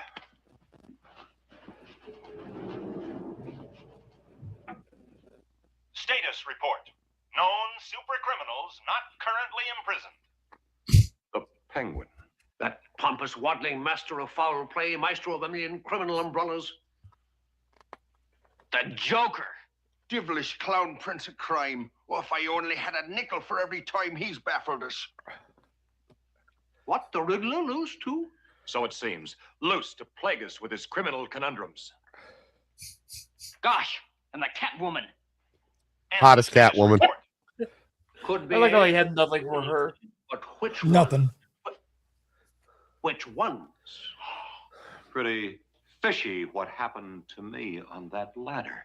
You mean where there's a fish, there could be a penguin? But wait, it happened at sea. See? C for Catwoman. Yet, that exploding shark was pulling my leg. The Joker. All adds up to a sinister riddle. Riddler. Riddler? Oh God. That's the type of hard hitting. Oh God.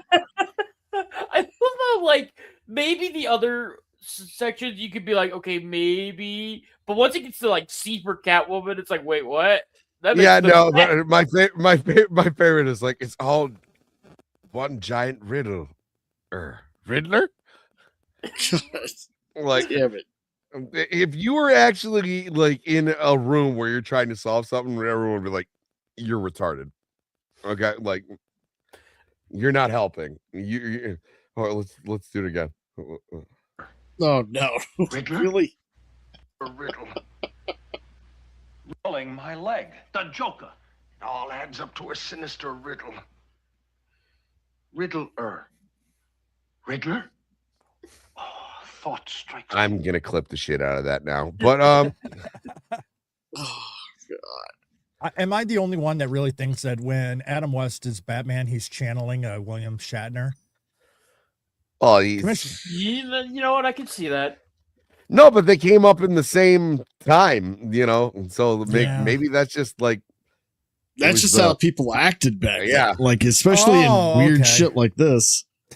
Yeah, I think they were buddies though, so it would no, make they sense. were. well, I mean, yeah, I would say maybe that actually is true because granted, if you actually see Shatner when he actually is acting, he doesn't talk like that. He's just being dramatic on when he's playing Kirk, and so just doing that for the dramatic difference between Bruce Wayne and Batman, he talks kind of like Shatner does when Commissioner.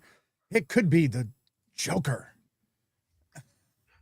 funnily enough, Shatner did do a role as Two-Face in one of the Adam West animated He movies. did. Yes. Yeah, I did. I actually really enjoy that. That was actually That's- supposed to be the story that they were going to introduce Two-Face into that show. And they thought that the makeup was too scary for kids. It wasn't going to be Shatner, though. Do you know who was originally going to play Two-Face? No. Was it Eastwood? It was It's Clint Eastwood. Eastwood. Oh God. And that would have been like amazing because just let's see how this coin flips. Do you feel lucky, punk? Yeah. We will find out the flip of the coin. Are you lucky? punk. I used to be a good guy, and then someone threw acid on my face. You're like, wow, dude, Harvey Dent is fucking one of the real ones. Yeah, so and that's another thing too. About the Silver Age is a lot of these characters that we love kind of like went by the wayside. None of them really make their way back until the Bronze Age because you just simply couldn't. With guys like the Riddler, they're like, hey, you can't celebrate crime. Like this guy commits crime just for the fun of just for the fun of committing crime. Like you can't. But one of my favorite stories about so I don't know if you guys knew this. So Batman and Robin, Adam West and Burt Ward, they screwed their way all over the continental US. Whether it be like like parades or whatever, they traveled the country and they fucked everything that moved. And my favorite story is apparently Adam West and Frank Gorshin got kicked out of an orgy because they refused to break character. Yes. What character are you playing at an orgy? He was still doing. Adam West was being Batman, and Frank Gorshin was being the Riddler. And I guess in that stinky room, they were like talking shit as as Batman and as the Riddler. And then eventually, people were just like, "Hey, I know you're celebrities, but like, get out of here! You're ruining the orgy." And that's like that's a real thing. Also, from the way that Adam West talks, I remember this the way that he got the job as being the mayor on Family Guy is Seth MacFarlane called him. This is good. And he asked Adam West what you're doing. Like, he's talking to him on the phone. He's like, "What are you doing right now?" And Adam West goes, "I'm pouring dog food into a bowl." And the guy's like, "You got the job." Like everything that you say sounds fucking hilarious. It does. Yeah, he asked him like and at the same time, and I might have a sandwich later. Seth, do you like mayonnaise on your sandwiches? Yeah. Like what? So I can only imagine what that orgy was like. It was like, I have in my right hand a woman's left foot, and then in my left hand is a woman's right foot, and then at the other end, he got like the Riddler going, what? Like, yeah, it's all foot? a plan, Batman. Right. Whose foot is in my anus? Yeah. Riddler.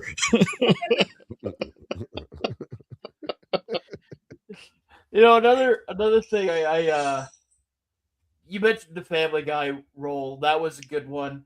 I kind of quite liked the role he had in Fairly Odd Parents, where he played. Oh yeah, Batman. Yeah. I thought that was always funny. No, he's one and of he those had another role in celebrities. Johnny Bravo. Yep. He's one of those celebrities that you rarely see anymore. That was just he got by and coasted on. It was like, even so, like he was angry when they casted Keaton because he's like, nobody called me, and it was like, dude, like you're way too old to play the role. Like, yeah, he was like in his 60s by then. Yeah, or at least late 50s. Yeah, but at the very least, it was nice to see him pop up every now and then in like other stuff like the animated series or the Great Ghost. Great Ghost is dude, and phenomenal. that's some of his best acting too, because you don't immediately notice it's him. Oh, I watched that episode and I wish that he would have did more voice acting, serious voice acting. Yeah, because he is a talented actor. I mean, they gave him Silver Age gobbledygook nonsense, and like it's it's the same thing. Like Hamill always like joked about it, like with Star Wars, where like you read the dialogue and you're like, this is nonsense, but like if you say it serious enough, like it tracks and like it works for the story, because like it's not just his job to tell the story, it's his job to be a pawn in that story and be realistic in his portrayal in that story. And if you do it correctly, yes, you can say gobbledygook, and you can have and this is in science fiction in general, but like it has to be well acted or very terribly acted. There's no in between. There's no memorable performance where like someone just maybe Will Wheaton, um, who everybody hates Will Wheaton, but you get guys like Shatner. Passionately. Yeah, you get guys like Shatner and Adam West. And it was like, and obviously, like my goat is Patrick Stewart, where like you're getting almost a Shakespearean performance for like space gobbledygook nonsense, but it works because they're committing so hard. Like, is it campy? Sure, it's campy because they don't. At the time, they didn't have the technology to make like the effects go what it was, but like I could tell you, if like Batman 66 and any good Star Trek, if they had really really good effects and everything, those things would hold over. It's the acting that really kind of sells that shit, and you need that. And it was like, and you notice it when it doesn't kind of transfer over to the other characters, and the other character sucks. They might be lovable, but it doesn't mean that they were doing a good job. But it was like there's certain series that are just carried by that. Batman 66, every single actor is a heavy hitter. And like Burgess Meredith is an incredible actor. Yeah. You know, Rocky. There you go. Time Enough at Last, where this man's full story and relate to him, and then at the very end you see what his punishment is and how garrus it is that he's being punished this way. And it's not a hell of his own creation, it's just you were put in hell because that's what the universe decided, and you see that pain. That's a wonderful wonderful wonderful story to tell, and the only people who could sell it that way is a good actor. I was like, if there was someone like Charlton Heston, like, who granted is successful in his own right, like he couldn't have done that story. He would have been like, all I wanted to do is read, and then my glasses fell down. Damn you, because of my glass. Like it doesn't work. But but you have a guy like Burgess Meredith. That's not fair. That's not fair. That's not fair. It was time now. It was like all the dude wanted to do was fucking read in his pastime, and everyone was like, "Fuck you, dude! You can't read." And he's like, "I enjoy poetry," and his wife was like, I found your poetry book and I scribbled it all out." And he's like, that's not a nice thing to do. Like that's a villain origin in his own right. Like that was fantastic. You have certain actors who can bring that out of people. All of those actors say Batman. They did, because Batman was struggling, and it's all because of the Silver Age. You have characters that are so much more interesting. The Speed Force was not brought in with the Flash just yet. Like he was just able to manipulate his atoms, and he could phase through things. He could jump into different timelines. He could do all these things. Superman is always going to sell. He has unlimited powers, so much so that was one of the things that they had to dial back after Crisis in Infinite Earths, and we'll get into that eventually. But you have these characters that can exist in a Silver Age landscape. Batman shouldn't have. And the only reason that it did is because one, he got a TV show, and two, he had some very, very talented writers still making him. And Justice League is another reason where they started establishing him as you have a guy with a ring that can do anything as long as you have the will to do it. You have a guy who can run between dimensions. You have Superman. You have an alien who's just as powerful as Superman, who has telepathy and can shapeshift. You have Hawkman and whatever he brings to the table. Wings. He's got wings. You got a guy who can fly, who may or may not be an Egyptian reincarnate, or and he's yoked. That's about it. Yeah. Great costume design though, but you still have this regular guy who's a detective who can still hold up. And granted, they put him in the bat plane, they put him in all this. The reason that he holds up is because the character, people remember what the character was. It's not what they're doing with him now. And you get these absurd everybody always uses this as an example, is when Robin broke his arm, so Batman had to wear a different colored costume every night to distract from the fact that Robin broke his arm, instead of going, "Hey, Robin, why don't you stay in the cave until your arm heals?" But it's a less interesting story. It's a better story. But the creativity to keep this character going through this era of comics is something that I can't wait to get into, and we're going to get into it starting next week. And I'm going to give you guys a list, and that will be the first Silver Age.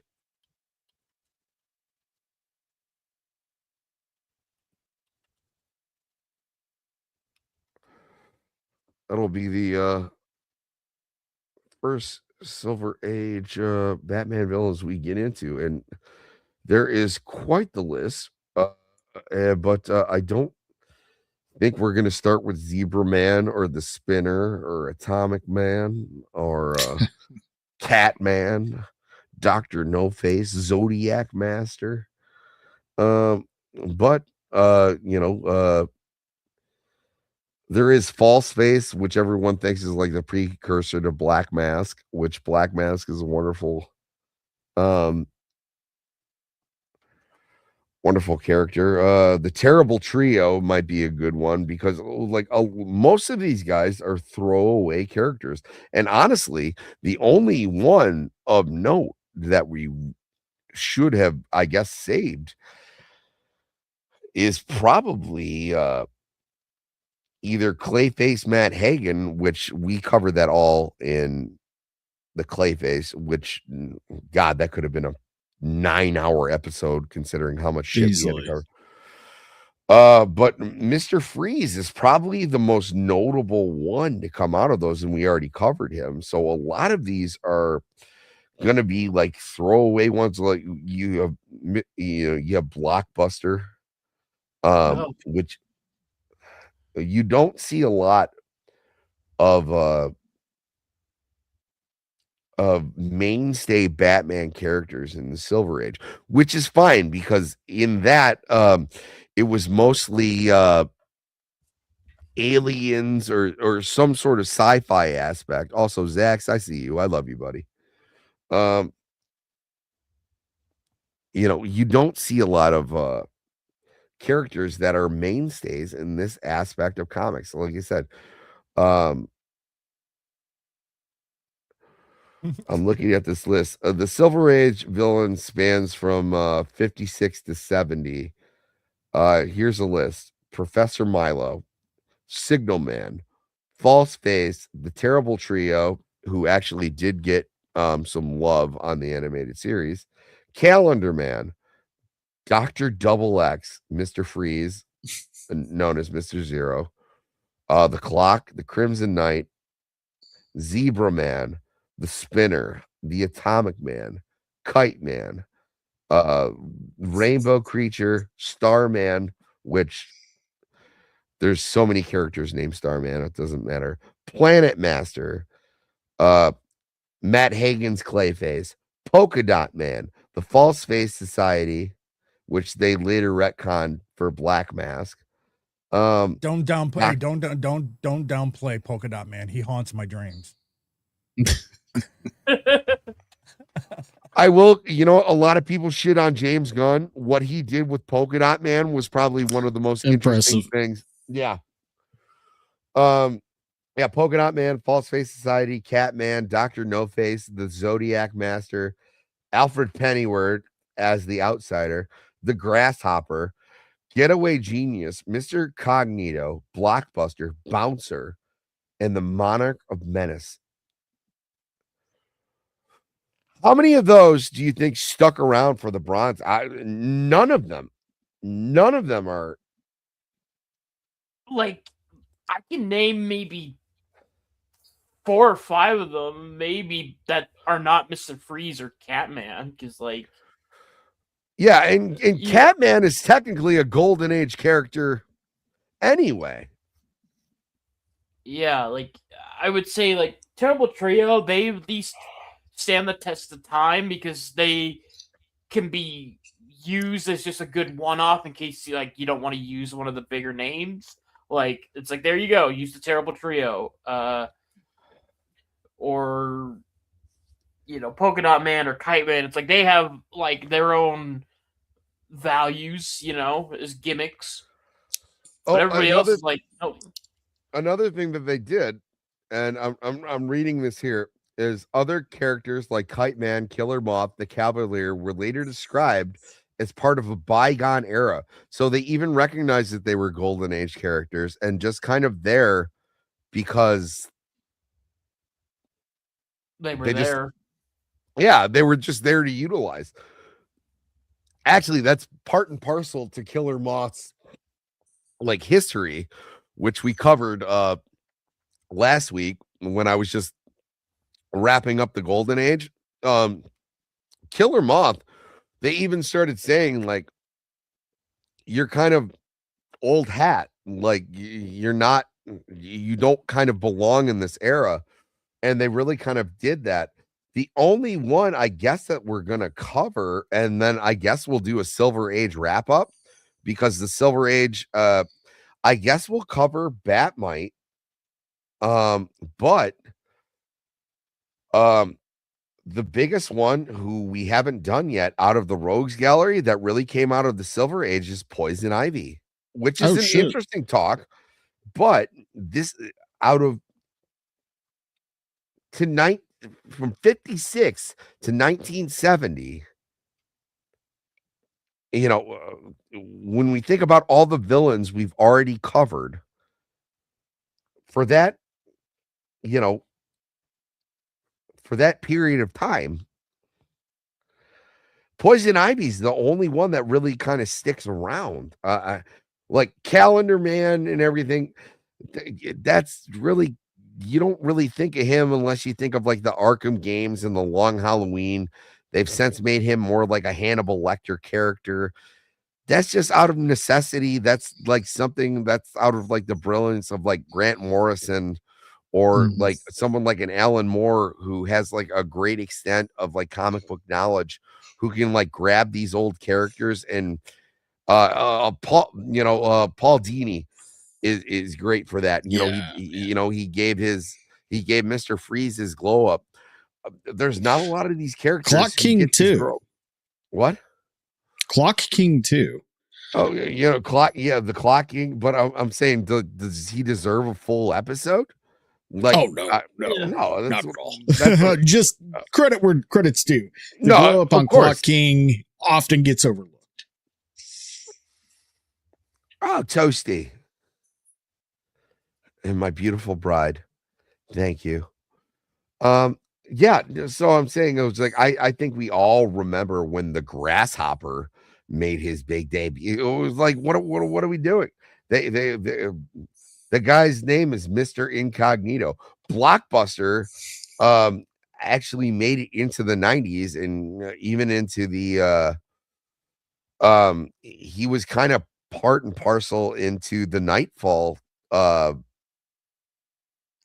storyline, but like you don't hear too much of him now because he's basically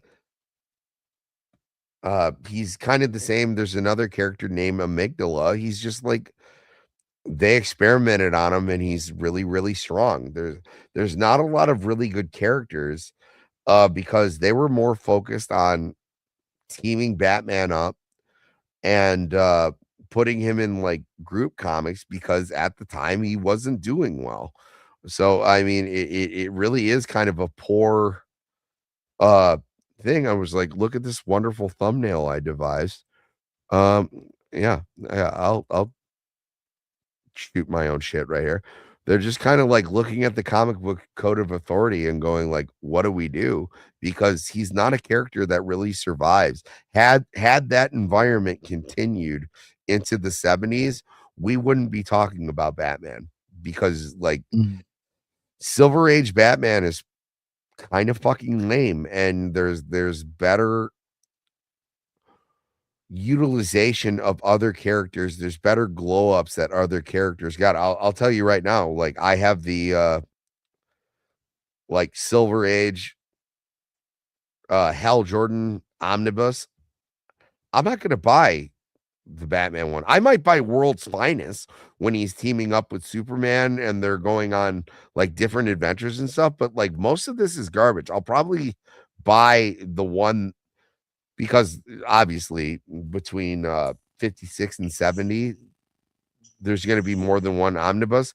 I'm going to buy the omnibus that Poison Ivy is in just to have her first appearance on my bookshelf. I'm not going to buy much else out of this era for Batman. Like Superman, I will buy the entire thing because it's wild, it's crazy. You get characters like Brainiac and Metallo and the Parasite. You get all of these like wonderful characters. Like Superman is one of those guys from the Silver Age. You got some pretty awesome characters. What is the Legion of Superheroes? What like things like that. I'm not gonna care that much about Batman in the Silver Age. The best thing to come out of Batman Silver Age is Adam West. Gentlemen, your thoughts? I pretty much agree. Oh, go ahead. Yeah, I would agree with that. Yeah. The Comics Authority just, I, in my opinion, really did mess things up during specifically that age. I mean, oh yeah. I'm more akin to the comic renaissance of the 80s when it comes to the what happened with the Silver Age. There's some I respect it, but it's not my bag. You could start to see the reforms and proper movement starting to happen during the Bronze Age. Yeah, the Bronze Age is where it's at for Batman. So I mean, honestly, we'll talk about a couple. Which is one of my favorite things to do is because I can't tell you about the Crimson Knight or Rainbow Creature or Planet Master. So like we'll have an episode that wraps up the Silver Age, but I mean next week obviously will be about Poison Ivy. And then we'll do that, and then we'll get right on into the Bronze Age. And the Bronze Age is when you really start to mix shit up. I mean, what is it? The Joker's 5-point revenge is the issue that everybody thinks. That's when you start to see Ra's al Ghul. That's when you start to see Batman really pick back up as a detective and like utilizing his strengths as a character other than some guy who's just like it's bullshit. Like I'm looking forward to that. But also we'll get into who is Zebra Man, who is the Spinner. You know, it'll it'll be a deep dive, but that's not what it is. So we will do uh Poison Ivy next week, and then depending on everybody's availability to do this deep dive into the Silver Age characters that probably don't, most of them probably don't even have a Wikipedia page. Um, we'll see what it is, but also we might be surprised and realize that there's a couple Golden Age characters like floating around in there. But yeah, no, that'll be a lot of fun. Drunken Emerald, what do you got going on for the rest of the day? I know it's your busiest day of the week. It is. The big thing for me is the hosting of my show, insert title here, at 7 p.m. PST over on my channel. I still have no idea what I'm going to do for the show. I will figure it out by showtime because you all know what? We all here have become professional streamers, and as we could tell with all of our audio issues this morning, we know exactly what we're doing. But hey, you want to know what? Things are fixed now, and I blame my kitten for touching the touch screen of my mixer board that allowed it to pick up the audio and feeding it into the main feed. So I will blame that on the kitten, not on myself. Then at Tuesday at 6 p.m. PST is Nerds Covering the News. Yes, which I'm looking forward to jumping back into. Mr. Bug. You maniac. Yeah, I don't have a whole lot. I don't really have anything going on the rest of the day. I've just been sort of I've been out of my usual routine for a while, and I'm just slowly getting back to things. So I don't have anything really planned or anything to plug. Find me on YouTube and Twitter, where I'm usually just rambling about superhero stuff or whatever I find interesting. What's the biggest thing you're into right now? What are you reading the most? What's the I've been kind of like getting on a little bit of a kick with some like Wonder Woman and some Batman stuff lately. Oh, the Absolute shit, or well, okay, for Absolute, I only hate read Batman. The Wonder Woman one I actually genuinely like because it feels like it's Wonder Woman despite all the changes. Batman, I just hate read the farm content. No, the only Absolute I really like is Martian Manhunter. I tried to read that. I think it just goes over my head. I couldn't get past the first issue. I was like, okay, I can't do it. It's a skill issue for me. Oh no, I'm not.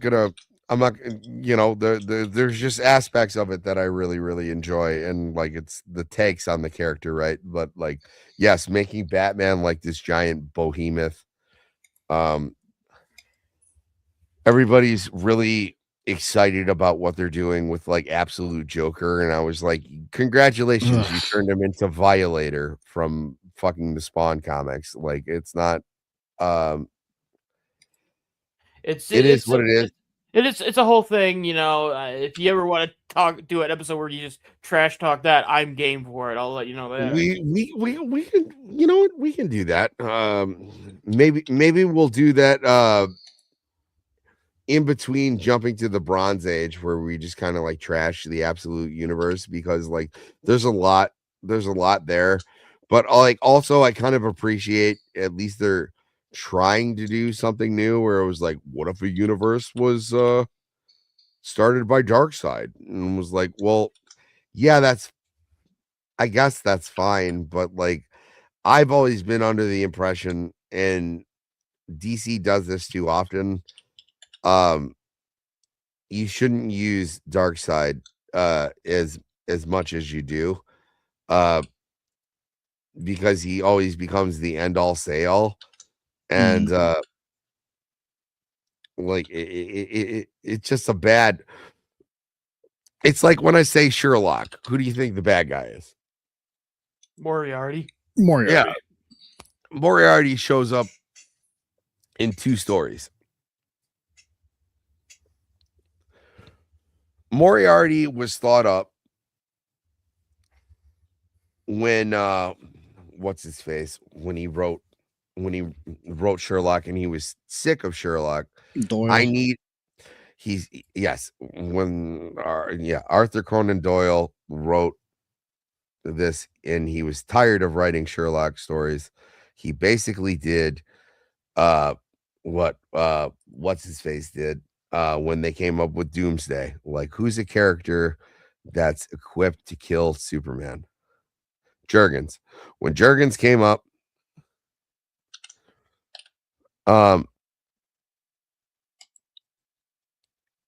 it's fine. But all of a sudden, when that becomes, they have to show Moriarty in every single iteration of Sherlock when like there's plenty of it, or like good one would be when Benedict Cumberbatch, like the Sherlock, like in the 2013, 2011.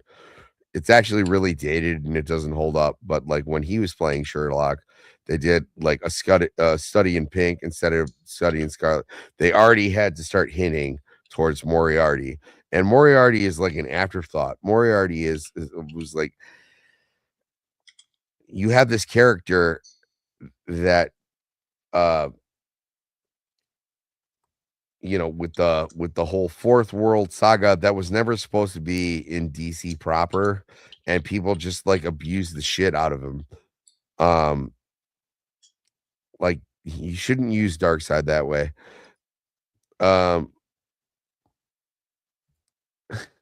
Yeah, heroin addiction is the bad guy. No, he's an addict who plays the violin. Yeah, you shouldn't do that.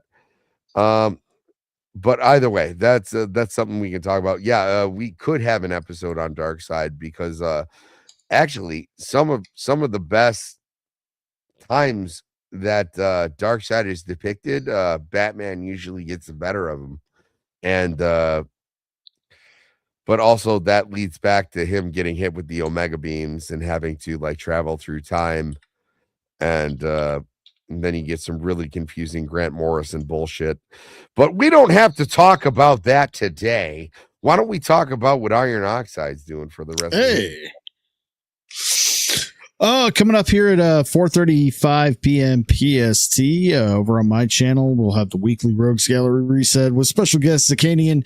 Looking forward to that.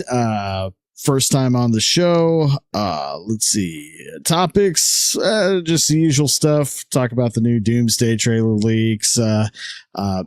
Maybe some of the recent animal abuse that's been going on online. It could be either tragic or fun, depending on the way you want to look at it. And then I'll be back into next week. Still working out the schedule with the holidays. Either I'll have a full schedule or no schedule at all. We'll keep everybody posted. Sounds great. And also, I haven't done it all day. Why don't we just... For what's right.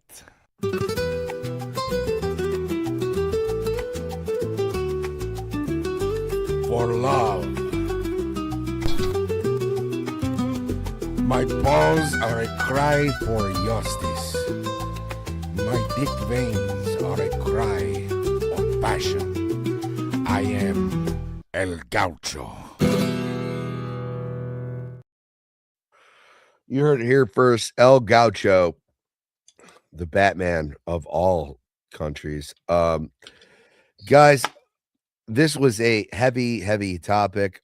We had a lot to go through. I thank you all for showing up on this. I think Poison Ivy is going to be a little bit shorter next week, but also the holidays are coming up. So like we have a chat. I'll talk to you all about availability, but you guys can get your Batman info from anywhere else, but you got it from here. And we can't appreciate you anywhere else. Please remember to like, share the channel, maybe subscribe. I'm I'm just under 500 here. So if you guys want Hey, nice. Well, it's still in the early 400s, but just under 5. But let's up those numbers, and I don't know. Happy holidays and Merry Christmas and Happy New Year. See y'all when the next episode of Cavecast drops. Come on. Yes, Batman, clad in the somber costume which has struck terror to the heart of many a swaggering denizen of the underworld. Bob? Done.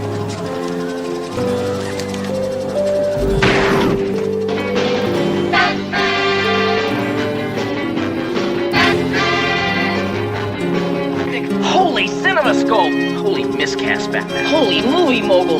Holy cliffhangers Batman! Holy suborbit Batman! It's raining down there! Big history! Holy catastrophes Batman! Holy bullseye Batman! Holy stereo! Listen to this! Holy armadillos! Holy Krypton! Holy trampoline! Holy fork in the road! Holy Titanic Batman! Holy Houdini! Holy funny bone the Joker! Holy chutzpah! Holy precision! Come on, boys! Tomorrow, same that time, same that channel.